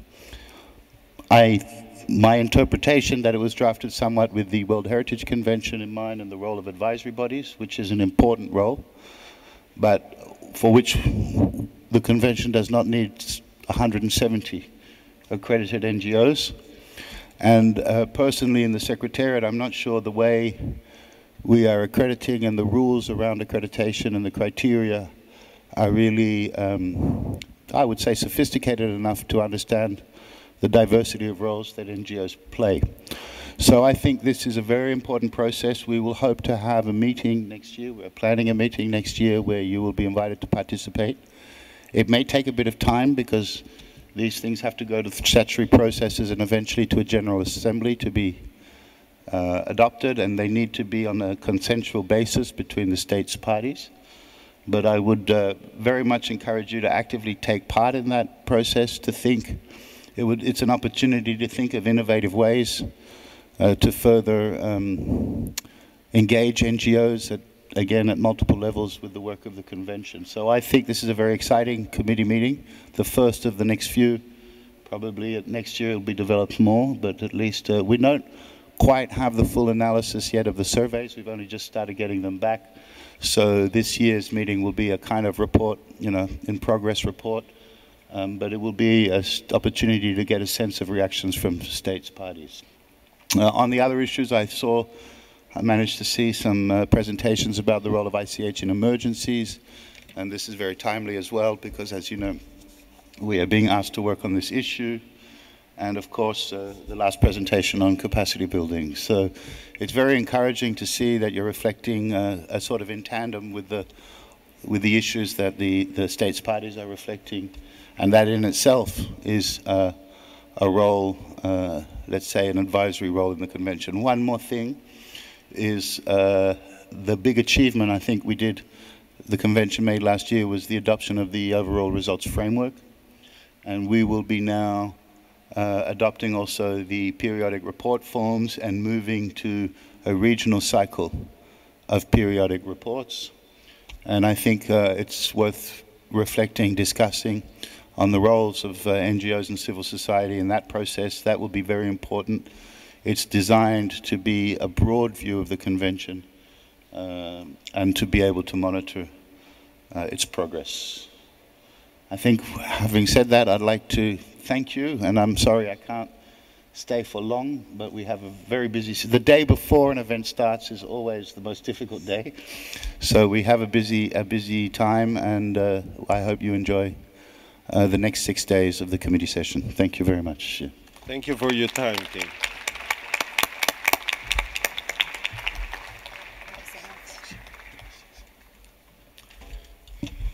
Well, thank you very much for the Secretariat for this kind of time for addressing the NGO Forum. I also would like to point out that there is a live webcast on the UNESCO website. So I encourage you all to send, messages for people to see it. It's a live stream and it's in English and French at your disposal. Now we have to finish with Jorin. I'm sorry, we had the interruption on the capacity building. Thank you. I already talked a lot, and there's many more voices in the room. Actually, I think what Marit said was really sharply framing the process indeed that we have done or tried to start developing with the capacity building, and indeed that in the reflection tomorrow evening also, I think we really should make progress with these regional networks and think how we can manage among us to get on with that process. But that's maybe something for tomorrow. But certainly there is a role on capacity building and then the link to the overall results framework, and also for ourselves how we can maybe find each other more easily in the regions and so on, as these international meetings are not feasible to do more than once or twice a year. Thank you very much. So moving forward, I don't know if there is questions about capacity building. No? No questions? I would just like to point out to Marit that funding is always an issue, but there are ways, cheaper ways to get involved. Like I think we need to rely more on technology, and we have like this kind of resource that can help us just to be in touch and not too far away and not too distant from just seeing once a year, So without further things, I'm going to introduce Monsieur Antoine Gauthier. He's going to talk on ethics. He's going to give us a nice talk on the topic of ethics. He also worked on the global framework, as you will know, and he comes from Quebec, from Patrimoine Vivant. So welcome, Antoine. Gracias, Jorge. Merci à tous. I will speak in French, so it gives some work to our super translator. Merci beaucoup à tous ceux qui font le superbe travail de faire l'interprétation simultanée dans différentes langues. Donc je vais mettre en anglais certains textes et je vais donc m'adresser à vous en français. Je vais vous parler très très rapidement du groupe de travail sur l'éthique qui a été créé à Windhoek lors de la session DISCOM. L'objectif direct était de suivre le dossier des 12 principes éthiques de la Convention qui était donc proposé à cette occasion-là. C'était de réfléchir lors du symposium de 2015 qui portait sur le thème de l'éthique, de réfléchir entre ONG, qu'est-ce qu'on pensait des 12 principes éthiques, de diffuser l'information et de réfléchir donc ensemble sur ce que voulaient dire ces 12 principes éthiques-là. Et donc, le Forum des ONG a d'ailleurs été l'instigateur de l'ajout d'un paragraphe dans une décision portant sur l'adoption des 12 principes éthiques. Donc, c'était parmi les bons coups, parmi les occasions de collaboration entre les ONG et les États partis dans le cadre du comité, ce qui est une excellente nouvelle et qu'on espère qu'il va toujours aller en grandissant, bien entendu. Ensuite de ça, en 2017, on a, avec Marc Jacobs et Jorijn Nerik, ici présente, on a fait une ébauche de propositions de principes éthiques. Personnellement, enfin, j'ai fait une proposition avec le groupe éthique qui était assez intéressante, mais un peu trop tarabiscotée, un peu trop complexe, surtout pour le peu de temps qu'on a ici pour réfléchir ensemble là, sur l'adoption de certains principes. Donc, mais il est ressorti de cette discussion-là l'idée d'adopter au sein même du Forum des ONG, d'adopter quelque chose, d'adopter une résolution en lien avec l'éthique, formellement, donc au nom du Forum, je vais y revenir. Et il y avait également, à cette occasion-là, Marc Jacobs, qui avait, lui, proposé, parler d'une plateforme en ligne en lien avec l'éthique telle que le comité l'a suggéré au secrétariat. Donc, je vais en parler très rapidement, mais je vais en parler rapidement puisqu'on va en reparler en fait lundi. Lorsqu'on va éventuellement adopter des choses ensemble. Alors, qu'est-ce qu'on a au tableau? Alors, allons-y, descendons donc en bas. Please go down a little bit. Merci. Down, down, down, down, down. Let's begin with down, down, down. OK, down, down, down, down. All right. OK. Donc, avec M. Marc Jacobs de Faro, Jorijn Nerik ici de Tapis Plein, nous avons préparé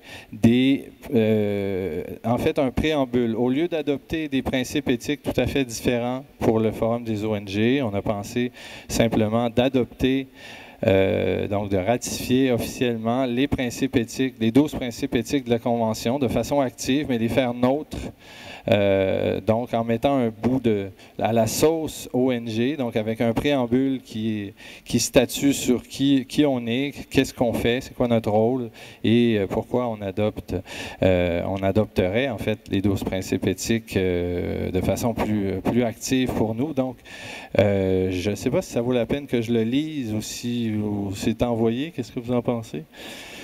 Je vais le lire rapidement. Puis de toute façon, c'est important puisque si on est pour l'adopter demain, c'est pas tout le monde qui aura le temps de le lire. Donc, alors, je le lis en quelle langue? Je vais le lire avec la langue que vous voyez, donc in English. Recalling the key role of non-governmental organizations for the safeguarding of intangible cultural heritage at the local, national, or international level, as recognized in particular by different groups and communities, states, and UNESCO.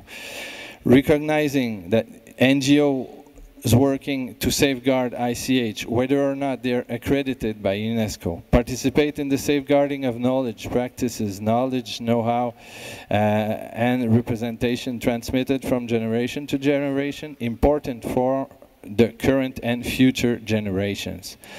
Wishing that all the cultural actors working to develop the various elements of ICH adopt and promote initiatives carried out with respect, including respect for human rights and the rights of indigenous people, and that in a spirit of sustainable development, equity, representativeness, citizen participation, and where relevant, peer evaluation, which is kind of something we advocate somehow in the NGO work, stressing that across a wide range of domains, cultural elements, and contexts, NGOs must act ethically in all their spheres of work, especially in situation of awareness raising, consultation, production, dissemination, training, marketing, search for funding, resource allocation, inventories, intellectual property issues, political representation, tourism, research,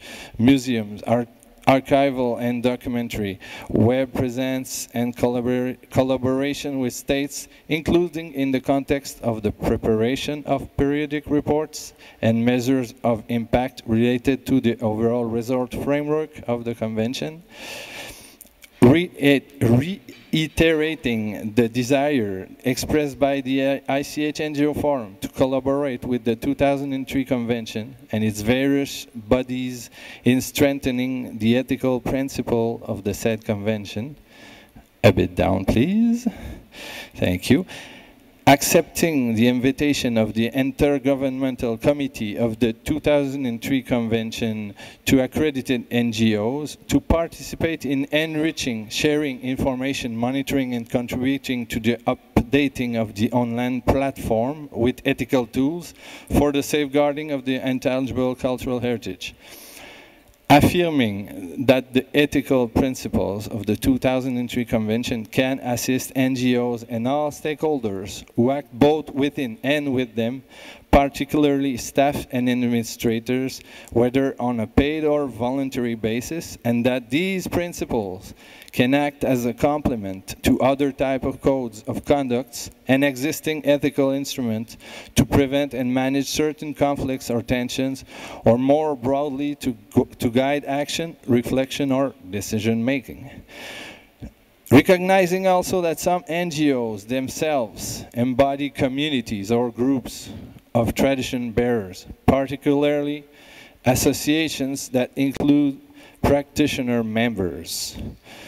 So we're basically saying here that some NGOs are, in a sense, as communities and groups. The ICH NGO Forum meeting in Mauritius on November 25th endorsed the 12 ethical principles of the 2003 Convention, which you may know, but we will put it on the screen.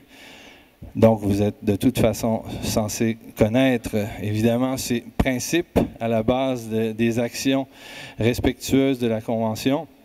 Je ne les lirai pas, vous êtes censé les connaître, mais l'objectif, donc, c'est de faire une proposition à l'effet avec ce petit préambule très spécifique à l'action des ONG, donc colorer l'acceptation des principes éthiques de l'UNESCO, les colorer de la couleur des ONG, tout en collaborant évidemment avec, en étant d'accord et en faisant en outre ces principes-là. Donc ça c'est un aspect, on n'adoptera pas ça aujourd'hui, nous allons voir ça demain, mais vous allez déjà être au courant de ce que c'est. Si on remonte en haut, on go up, go up, go up. Merci. Donc, encore, again, up, up, up. Merci. Okay. Then, there were, I wish Mark would be here to propose parce que Marc était celui qui avait fait la présentation sur ce sujet la dernière fois, mais l'idée est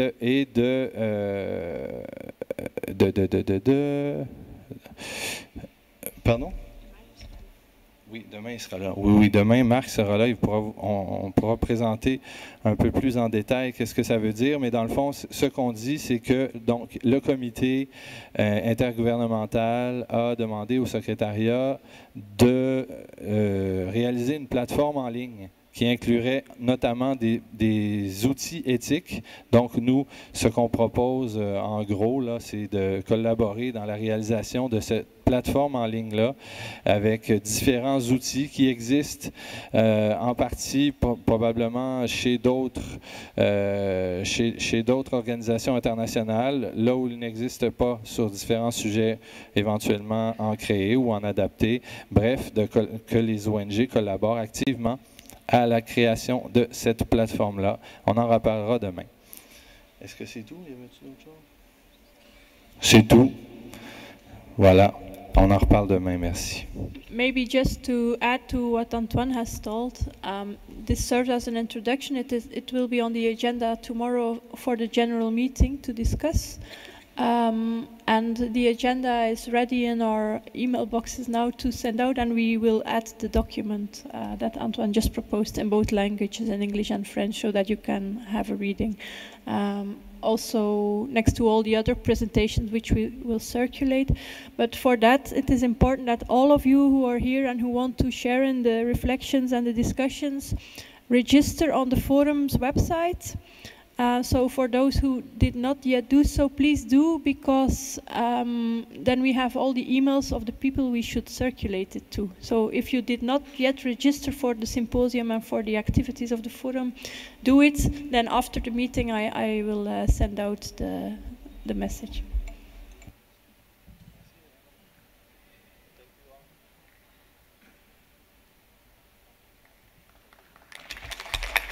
Thank you very much. Thank you, Antoine.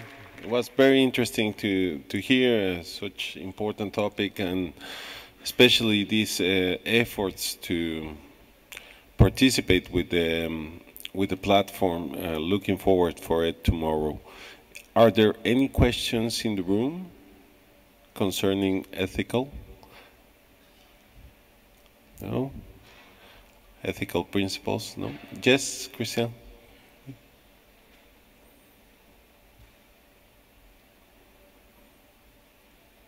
Just push it there, and then, yeah. No? Hello? I'm sorry, I can't hear you. Christian is asking if there will be a possibility to make amendments. Of course. Yes, of course. Tomorrow. Yeah. Tomorrow. Yeah, so we will circulate the document, and then there can be proposals. Yeah. I'm sorry. Yeah. Yes, tomorrow we'll work on and of course there will be circulating the documents. By the way, if you haven't registered at the NGO website, NGO ICH NGO Forum website, it's important to have your email so that all the documents and things that are going here on the 13Com can reach you. So please, if you haven't made your registration, do so. Now, for the next talk, I will give Reem the word. Thank you.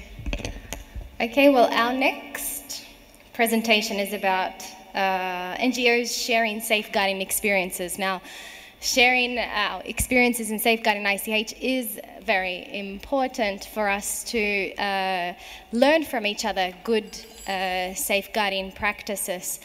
And Heritage Alive, which we are all familiar with, has been doing that beautifully during the past few years on topics such as traditional medicine, traditional food, and woodwork, I believe. So I'm going to hand over to Ivan Falk, the Editor-in-Chief of Heritage Alive.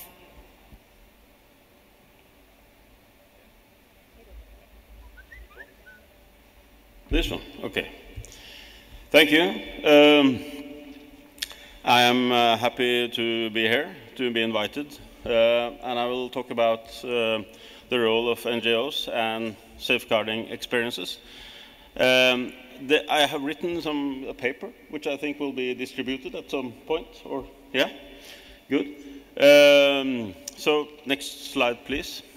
Yeah, I think it's important to stress that the general nature of ICH is the practice is connected to people, it's connected to humans, to individuals, and to practitioners, bearers, and communities.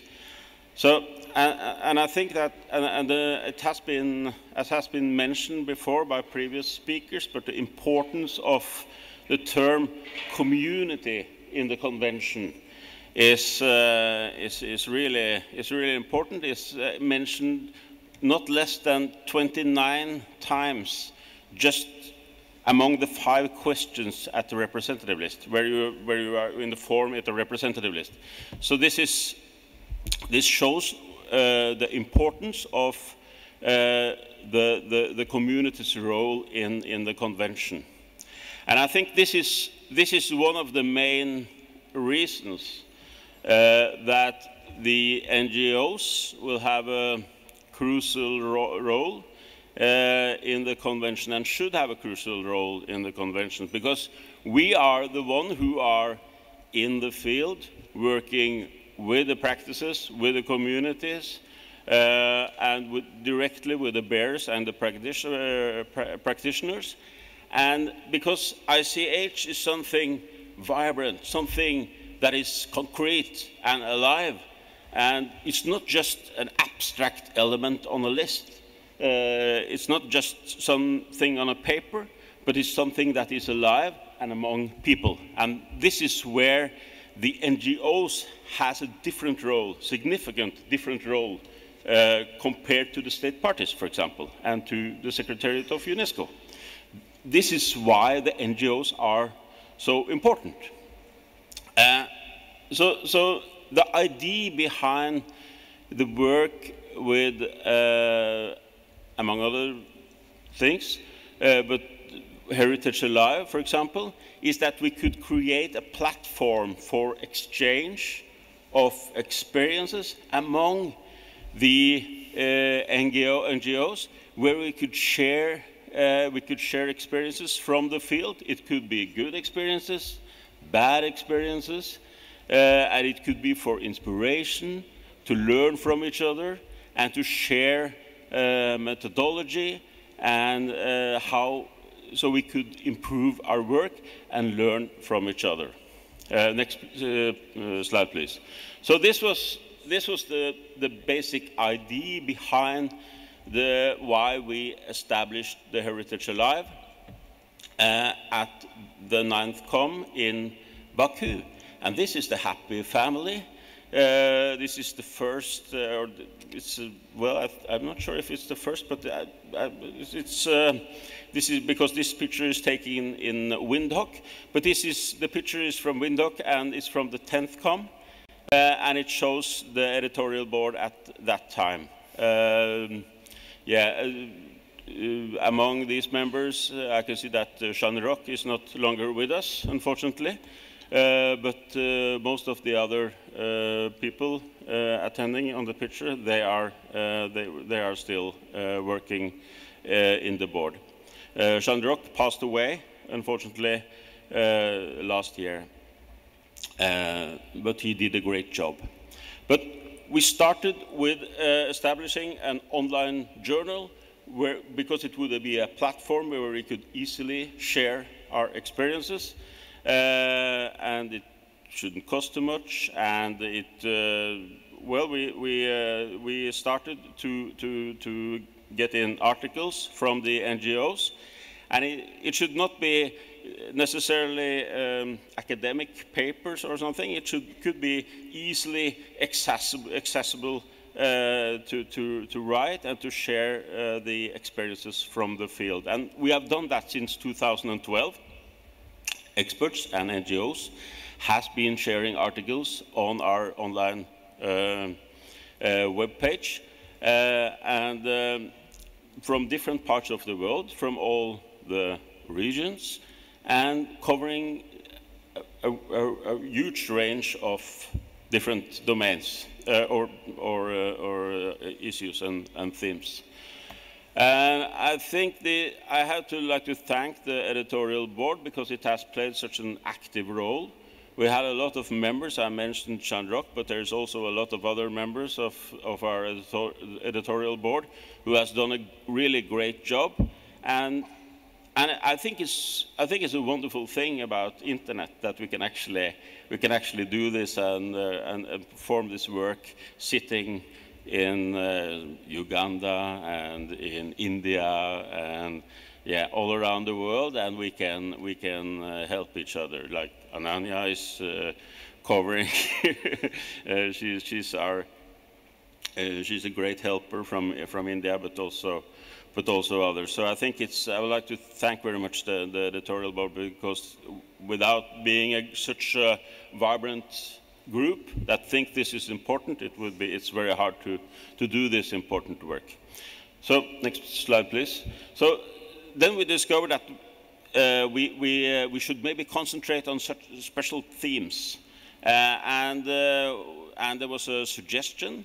And why should we not focus on? We should focus on traditional medicine, and there was a huge feedback. Lot of interest on writing, sharing experiences on traditional medicine. So we received several contributions from all over the world, covering all the different regions. And it was, I think we received together 19 different articles altogether. So this was, well, it was nice, but it was also a shock and a burden for a big working load for the editorial board. But then when we met in Addis Ababa, we had a meeting with the ISHCAP, you know, the Category 2 Center in Asia and the Pacific, and we presented this as a possibility. Why should we not? Why can you help us to make? You are experts on publications. Can you help us so that we can make a book, concrete output of all this wonderful material? And ISHCAP, they said, yeah, we have to think about it, but we think it's a wonderful idea. And with the help of ISHCAP, we managed in Jeju to present and have at the Heritage Alive Symposium, we presented a book on traditional medicine, which is really nice because it's also a concrete output, something visible out of what the NGOs do. And it's with contributions from all over the world. And I think the help from ISHCAP has been really valuable. So we really want to continue our cooperation. And we actually last month we had a meeting in Jeonju in Korea, where we decided to go a step further, which I will talk more about at the Heritage Alive Symposium, and also a piece slightly on the next slide. Yeah, we decided actually that we should make a new book together, and in Jeju, not Jeonju, but in Jeju, we at the last committee meeting we said that, well, we should make a new book, and the themes should be either wood carving or traditional food. We should see what receives most feedback, what is most popular. So we made a call. We said open now for NGOs and experts to send us articles on the themes wood carving and traditional food. And this is also, it's now confirmed, as I mentioned, by ISHCAP that they are participating. And we have already received 10 articles. And we can see which way the wind blows.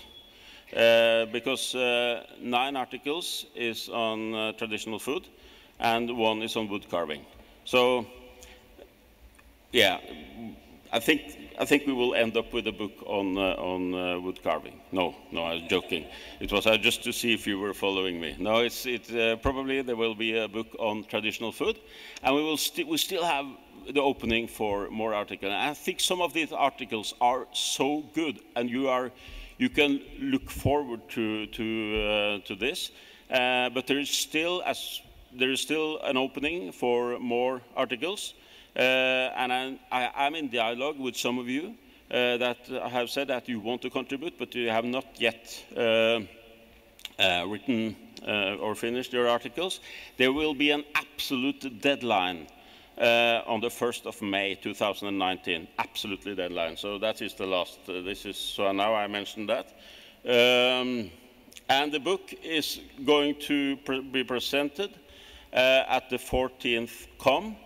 And I would also like to say that if any of you would like to join us in the board, there is always space for hard-working people that like to go through the articles, and so you are welcome to to come with us on board. Please, next, please. Yeah, I'd like to mention also another example of how to share experiences we have, which I know well. And in the Nordic countries has established a web page for where we can share the safeguarding practices in the Nordic countries. And we can say that the main purpose of the website is that we can present good practices that we have in safeguarding intangible cultural heritage in the Nordic region. So I think that maybe some of you have already checked this out and checked out the website, but it's updated all the time with new contributions, and I think it's a lighter way of sharing good practices than, you know, reaching the level of the register, the good safeguarding register of UNESCO. So this is an easy way. It's more easy way to share practices, which I think, and this is in the same line, learning from each other, sharing experiences. And so far, the contributing countries are Sweden, Finland, Iceland, Denmark, Greenland, and Norway. And also the territories, Faroe Island and Åland, has a reserved place on the site. And yeah, please, next slide, please. Yeah, there you can see the web page, the address to the web page. And Dag is here. He has a postcard that he will can distribute. Can you raise your hand, Dag? So you can get a postcard from Dag afterwards, where he has this address to the web page. But we think it's a good way to bring the 4 innovative and creative practices and raise awareness of common identity as well as diversity in the region. And it's a way to join forces to harmonize the implementation of the convention in. So they are. Yeah, next slide, please. Yeah, I would like to sum it up. I think it's. I like this. The slogan from the underground in England, where they say, "Mind the gap, mind the gap." And I think the NGOs, we play a crucial role, as I mentioned, in the convention, and we are actually the one who are minding the gap between the communities and the practitioners on the one side, and the state parties and UNESCO's Secretariat and the convention on the other side. And I think it's really important that when we talk about the role of NGOs and how, I think this is our strength. This is our main role. This is where we are the one who are minding the gap. Without us, they have a problem. So I think this is why the NGOs' experience and reflections from the field are vital, and it needs also a platform for sharing. I would like just to, if I can have 2 more minutes, okay. So I would like to say that we are going on Wednesday. We are going to have a symposium for the heritage. We are going to have the Heritage Alive Symposium, and I would love if you all come there. We are going to present 2 of the articles that is going to be published in the new book on traditional food.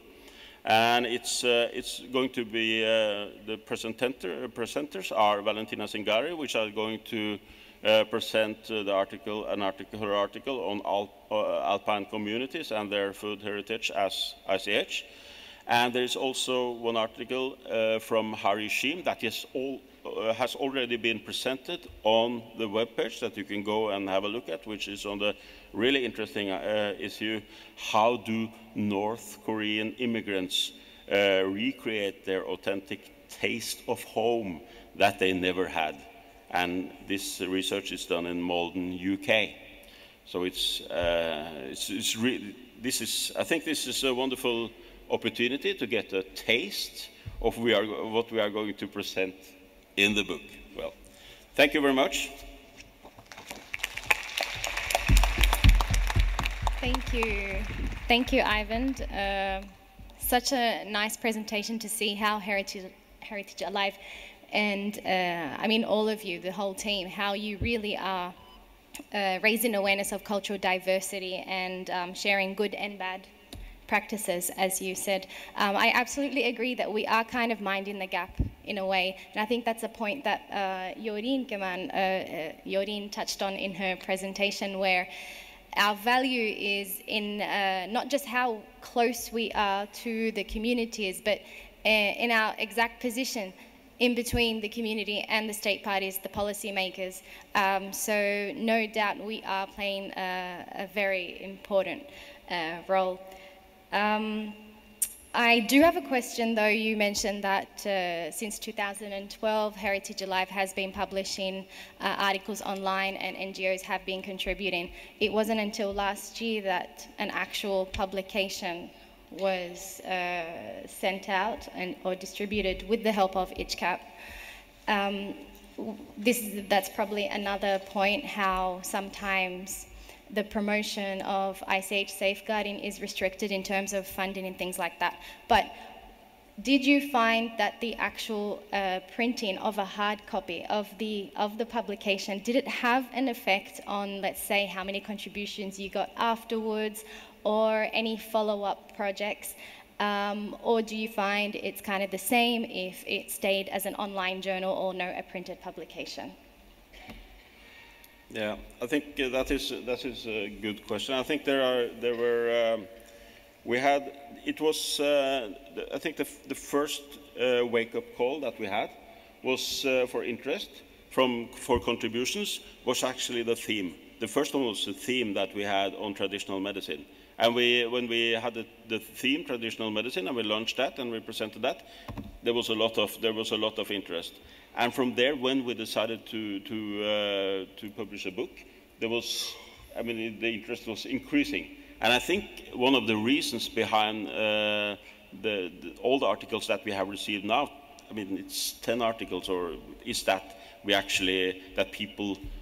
I think it's fun to be online with an article, but I think people think it's even better to be on a hard copy. So I think it's nice. It's something substantial. It's something concrete, and I think it's a really, what do you say? It's a carrot, or it's good for people to. I think it's nice, and also I think the quality of the articles received or serves a format like a book. So I think it's really good. And I think it's also from. I was very happy to hear the feedback from ICHCAP, because also from the ICHCAP side, they felt that this was also a very good move for them. And I think this is a way that we can, in our cooperation, we can use the possibilities that we have as NGOs, as Category 2 centers, and as different stakeholders. I think that is really that's a huge possibility. But yes, I think the hard copy was a wake-up call. Yeah, well, I'm a definite supporter of the hard copy. I do think it's a good incentive, kind of like a celebration of NGOs, contributing in their work. It's just something that they can kind of hold in their hand and, appreciate. I think we're all looking forward to the Wednesday Symposium, so we'll see you there. But lastly, I'm just asking for a friend. What's going to happen to the wood carving article? What? Yeah, the wood carving article. Yeah, it will be presented online. Yeah, because we cannot make a book just on the wood carving article. I'm very sorry about that, but we wanted to present it at the symposium, but the author was not able to be here, so that's why yeah, and you know that. But it's a wonderful article, and it will be presented online. Yeah. Thank you again, Ivan.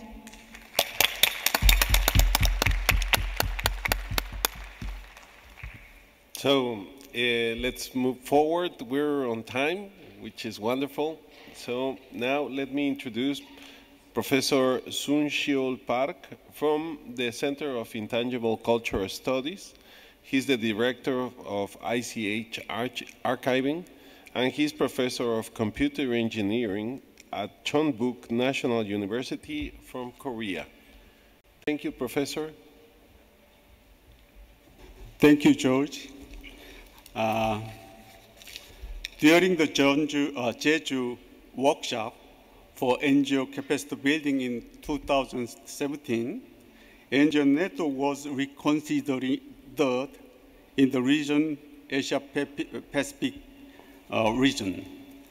We have discussed possibility to expand the necessity of network building through ICT to other regions as well.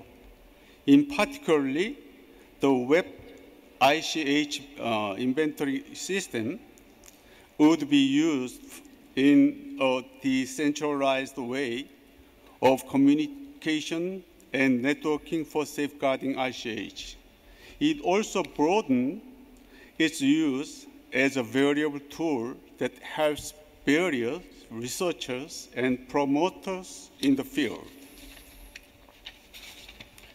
I'm going to introduce about ICHNGO.net, which may be the ICH NGO platform, if you agree. This system is for you, NGOs and the ICH community, and you can present your works and their works through this system, and it is developed based on Wikipedia. Next, please. Yes, this is Wikipedia homepage, and then we will discuss about this. This one is later. And next, please.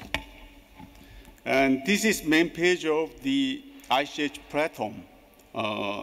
It has 4 different function keys above, which are represented for 4 different types of ICH collections, such as inventories, events, news, and Instagram. All 4 types of collections are shown on the screen together, sorted by the latest first order. That means latest item is first to show.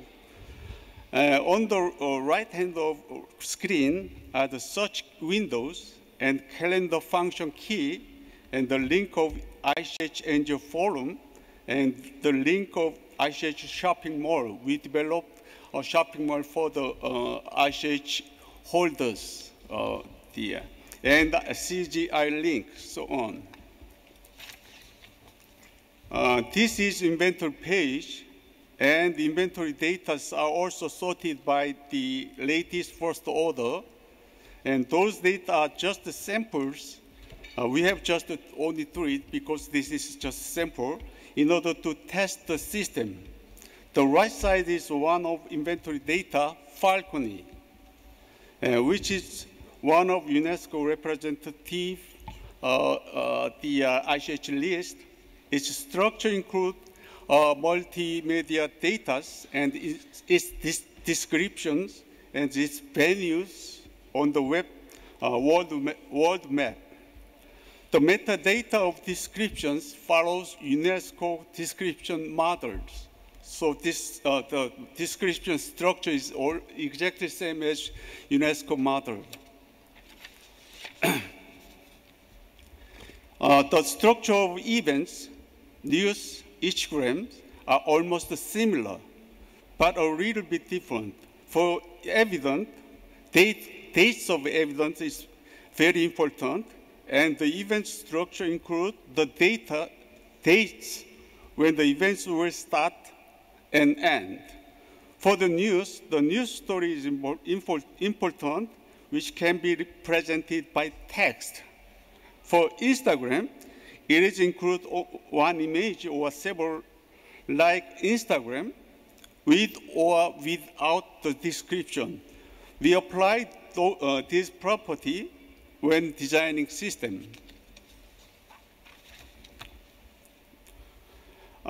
let's see event. Those events are also sorted by the latest first order. Each event is combined with calendar in the system.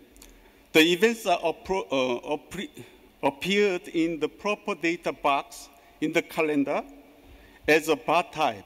If you click an event bar in the calendar, you will see the event more detailed.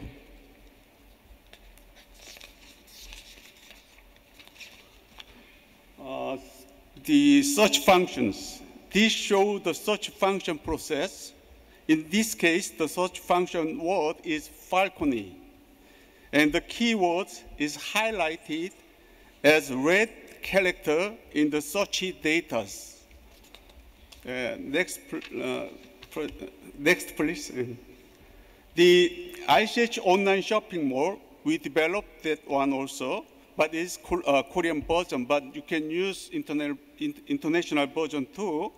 And CGI informations are linked to the system. The shopping mall is for ICH community and groups and individual holders who want to learn their online business for their living and for ICH SDGs. This case is for 5 Korean ICH bearers products. This shopping mall can be learned internationally, and CGI data, CGI stands for community and groups and individuals, shown on the right side in Korean traditional musician. He is also already passed away. Through this system, the ICH folder can introduce themselves and advertise their works worldwide.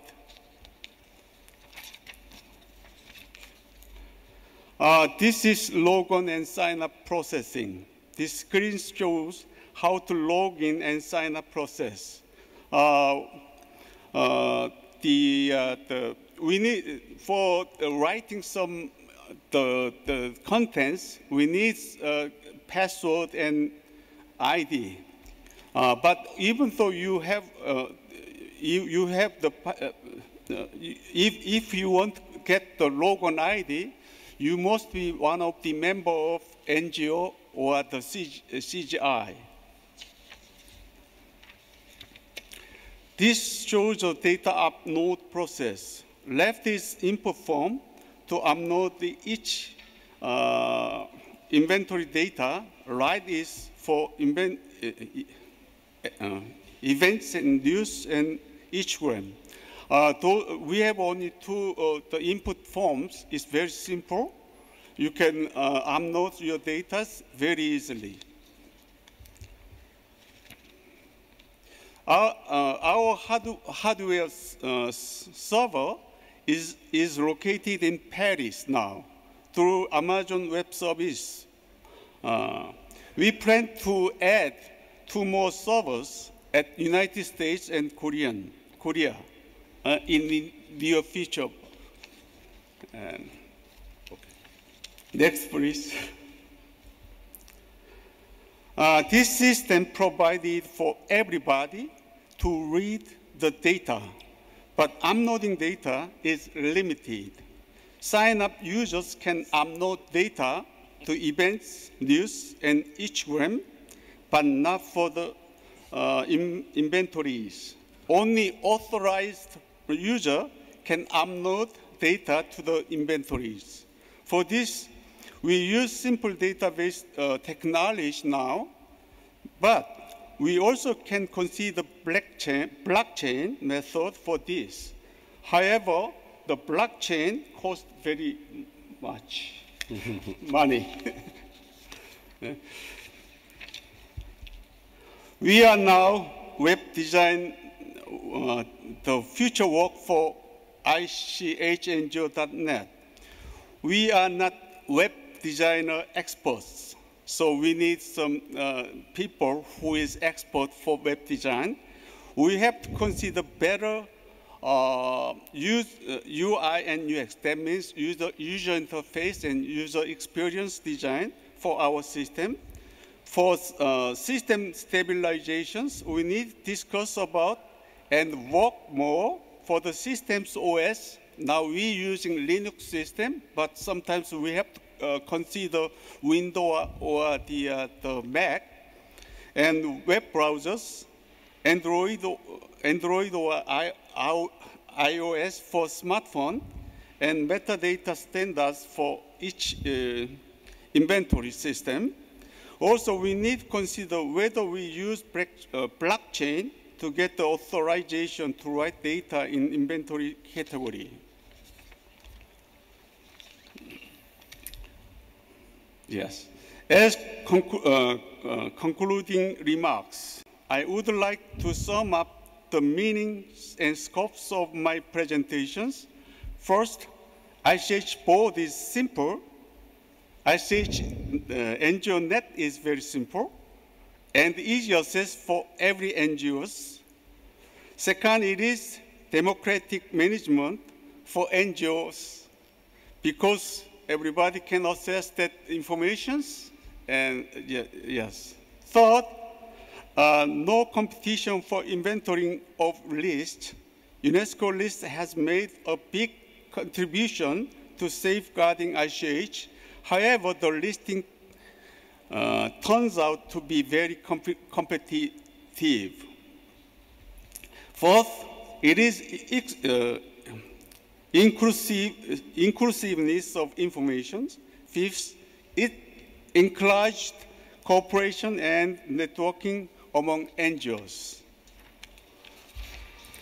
And then I suggest take off your smartphone from your pocket and type ichngo.net.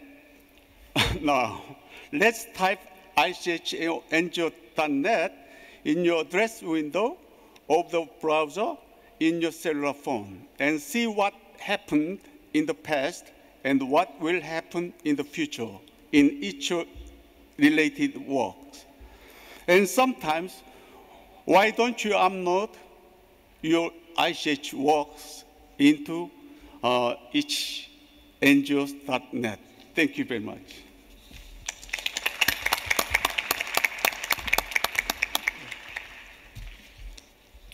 Thank you, Professor Park. I see that you're working hard on the programmation now of the ICH NGO network. As a member also of the ICT for ICH, I'm really happy to see that you're really working on the subject and especially doing an open interface so that all countries can contribute and can take this and to build upon it. I think we have saw through the day many expositions and presentations talking about their efforts in ICT with different platforms and different ways of understanding the platforms. I really think that we must come together to find the best in as the cheapest, as the best way to transfer all this knowledge and to interconnect all the efforts, because in a sense it's like everybody's working their own platform, but we're doing that in an isolated way, and we need to build bridges among us and try to build something broader. And I think that's really the most interesting part of what you're doing with ICH Net. Yes. Thank you very much, Professor. Is there any questions? Yes, please. It is not really a question, but Jorge, if you can also, touch on the topic of database where we tried to map competencies and invite people so that we can take it forward. Okay, so I think the database is a very good subject that and I'm just talking about. I don't know if someone would like to talk about their database. We're trying to build a database on not only of the NGOs within the website, but also their work, what they're doing, best safeguarding practices. I think this is very important. This database is working on the addresses ICH Forum, ICH NGO Forum.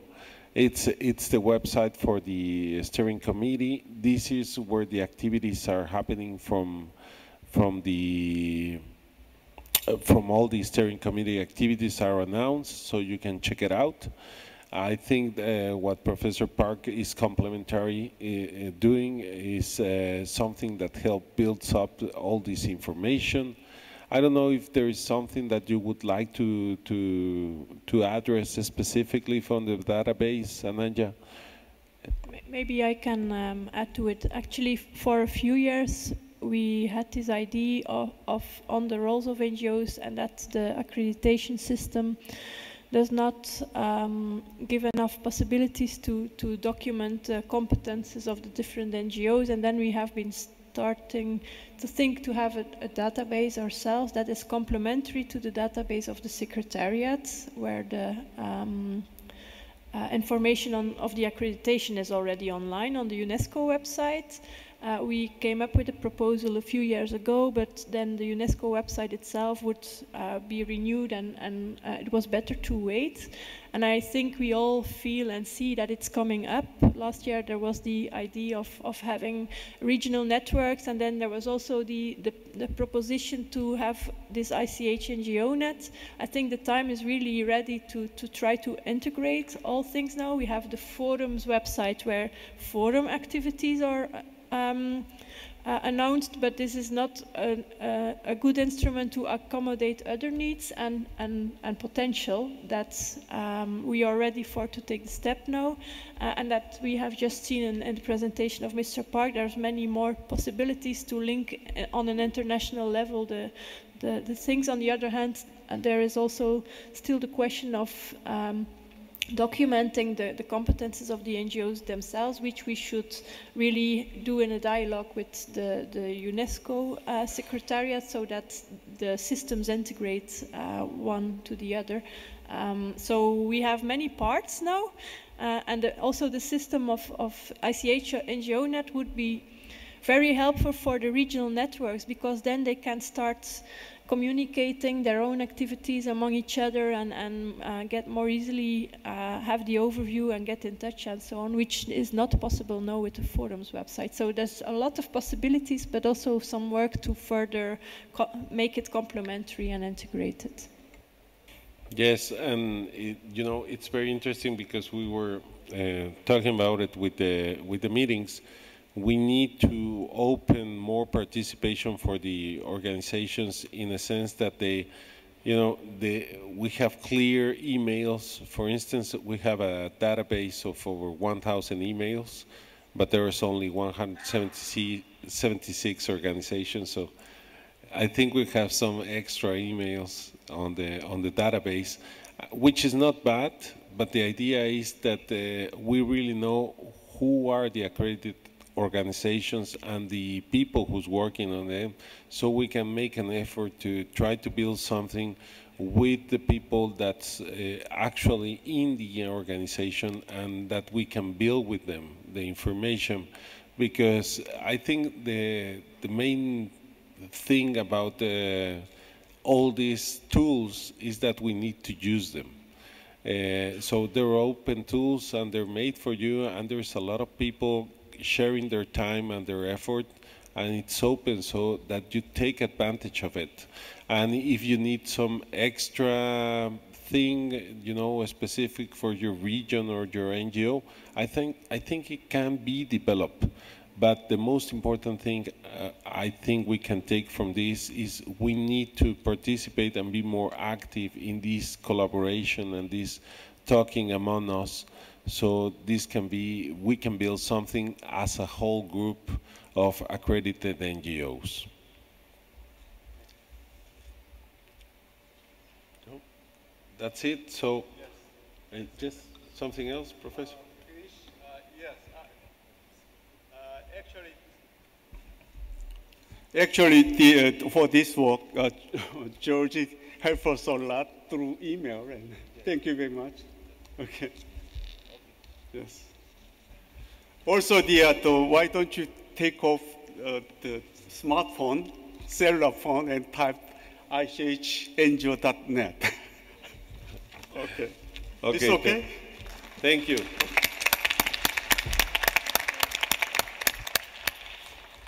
So I will now give the floor to Reem, who is going to take us to lunch. Yeah. Well, yeah, okay. So now we have a lunch break. When we come back, the interpreters aren't going to be with us, so I'd just like to thank them. Thank you very much. And after lunch, yep, we clap. After lunch, we're meeting in the NGO room upstairs. So don't come back here, go upstairs. Amphitheater. Mention amphitheater. Yes, it's the amphitheater. Okay, and lastly, I saw a few of you taking photos. We did not organize a photographer, so please be our photographers. And if you got any good photos, send them to the ICH NGO Forum website. Thank you. See you after lunch.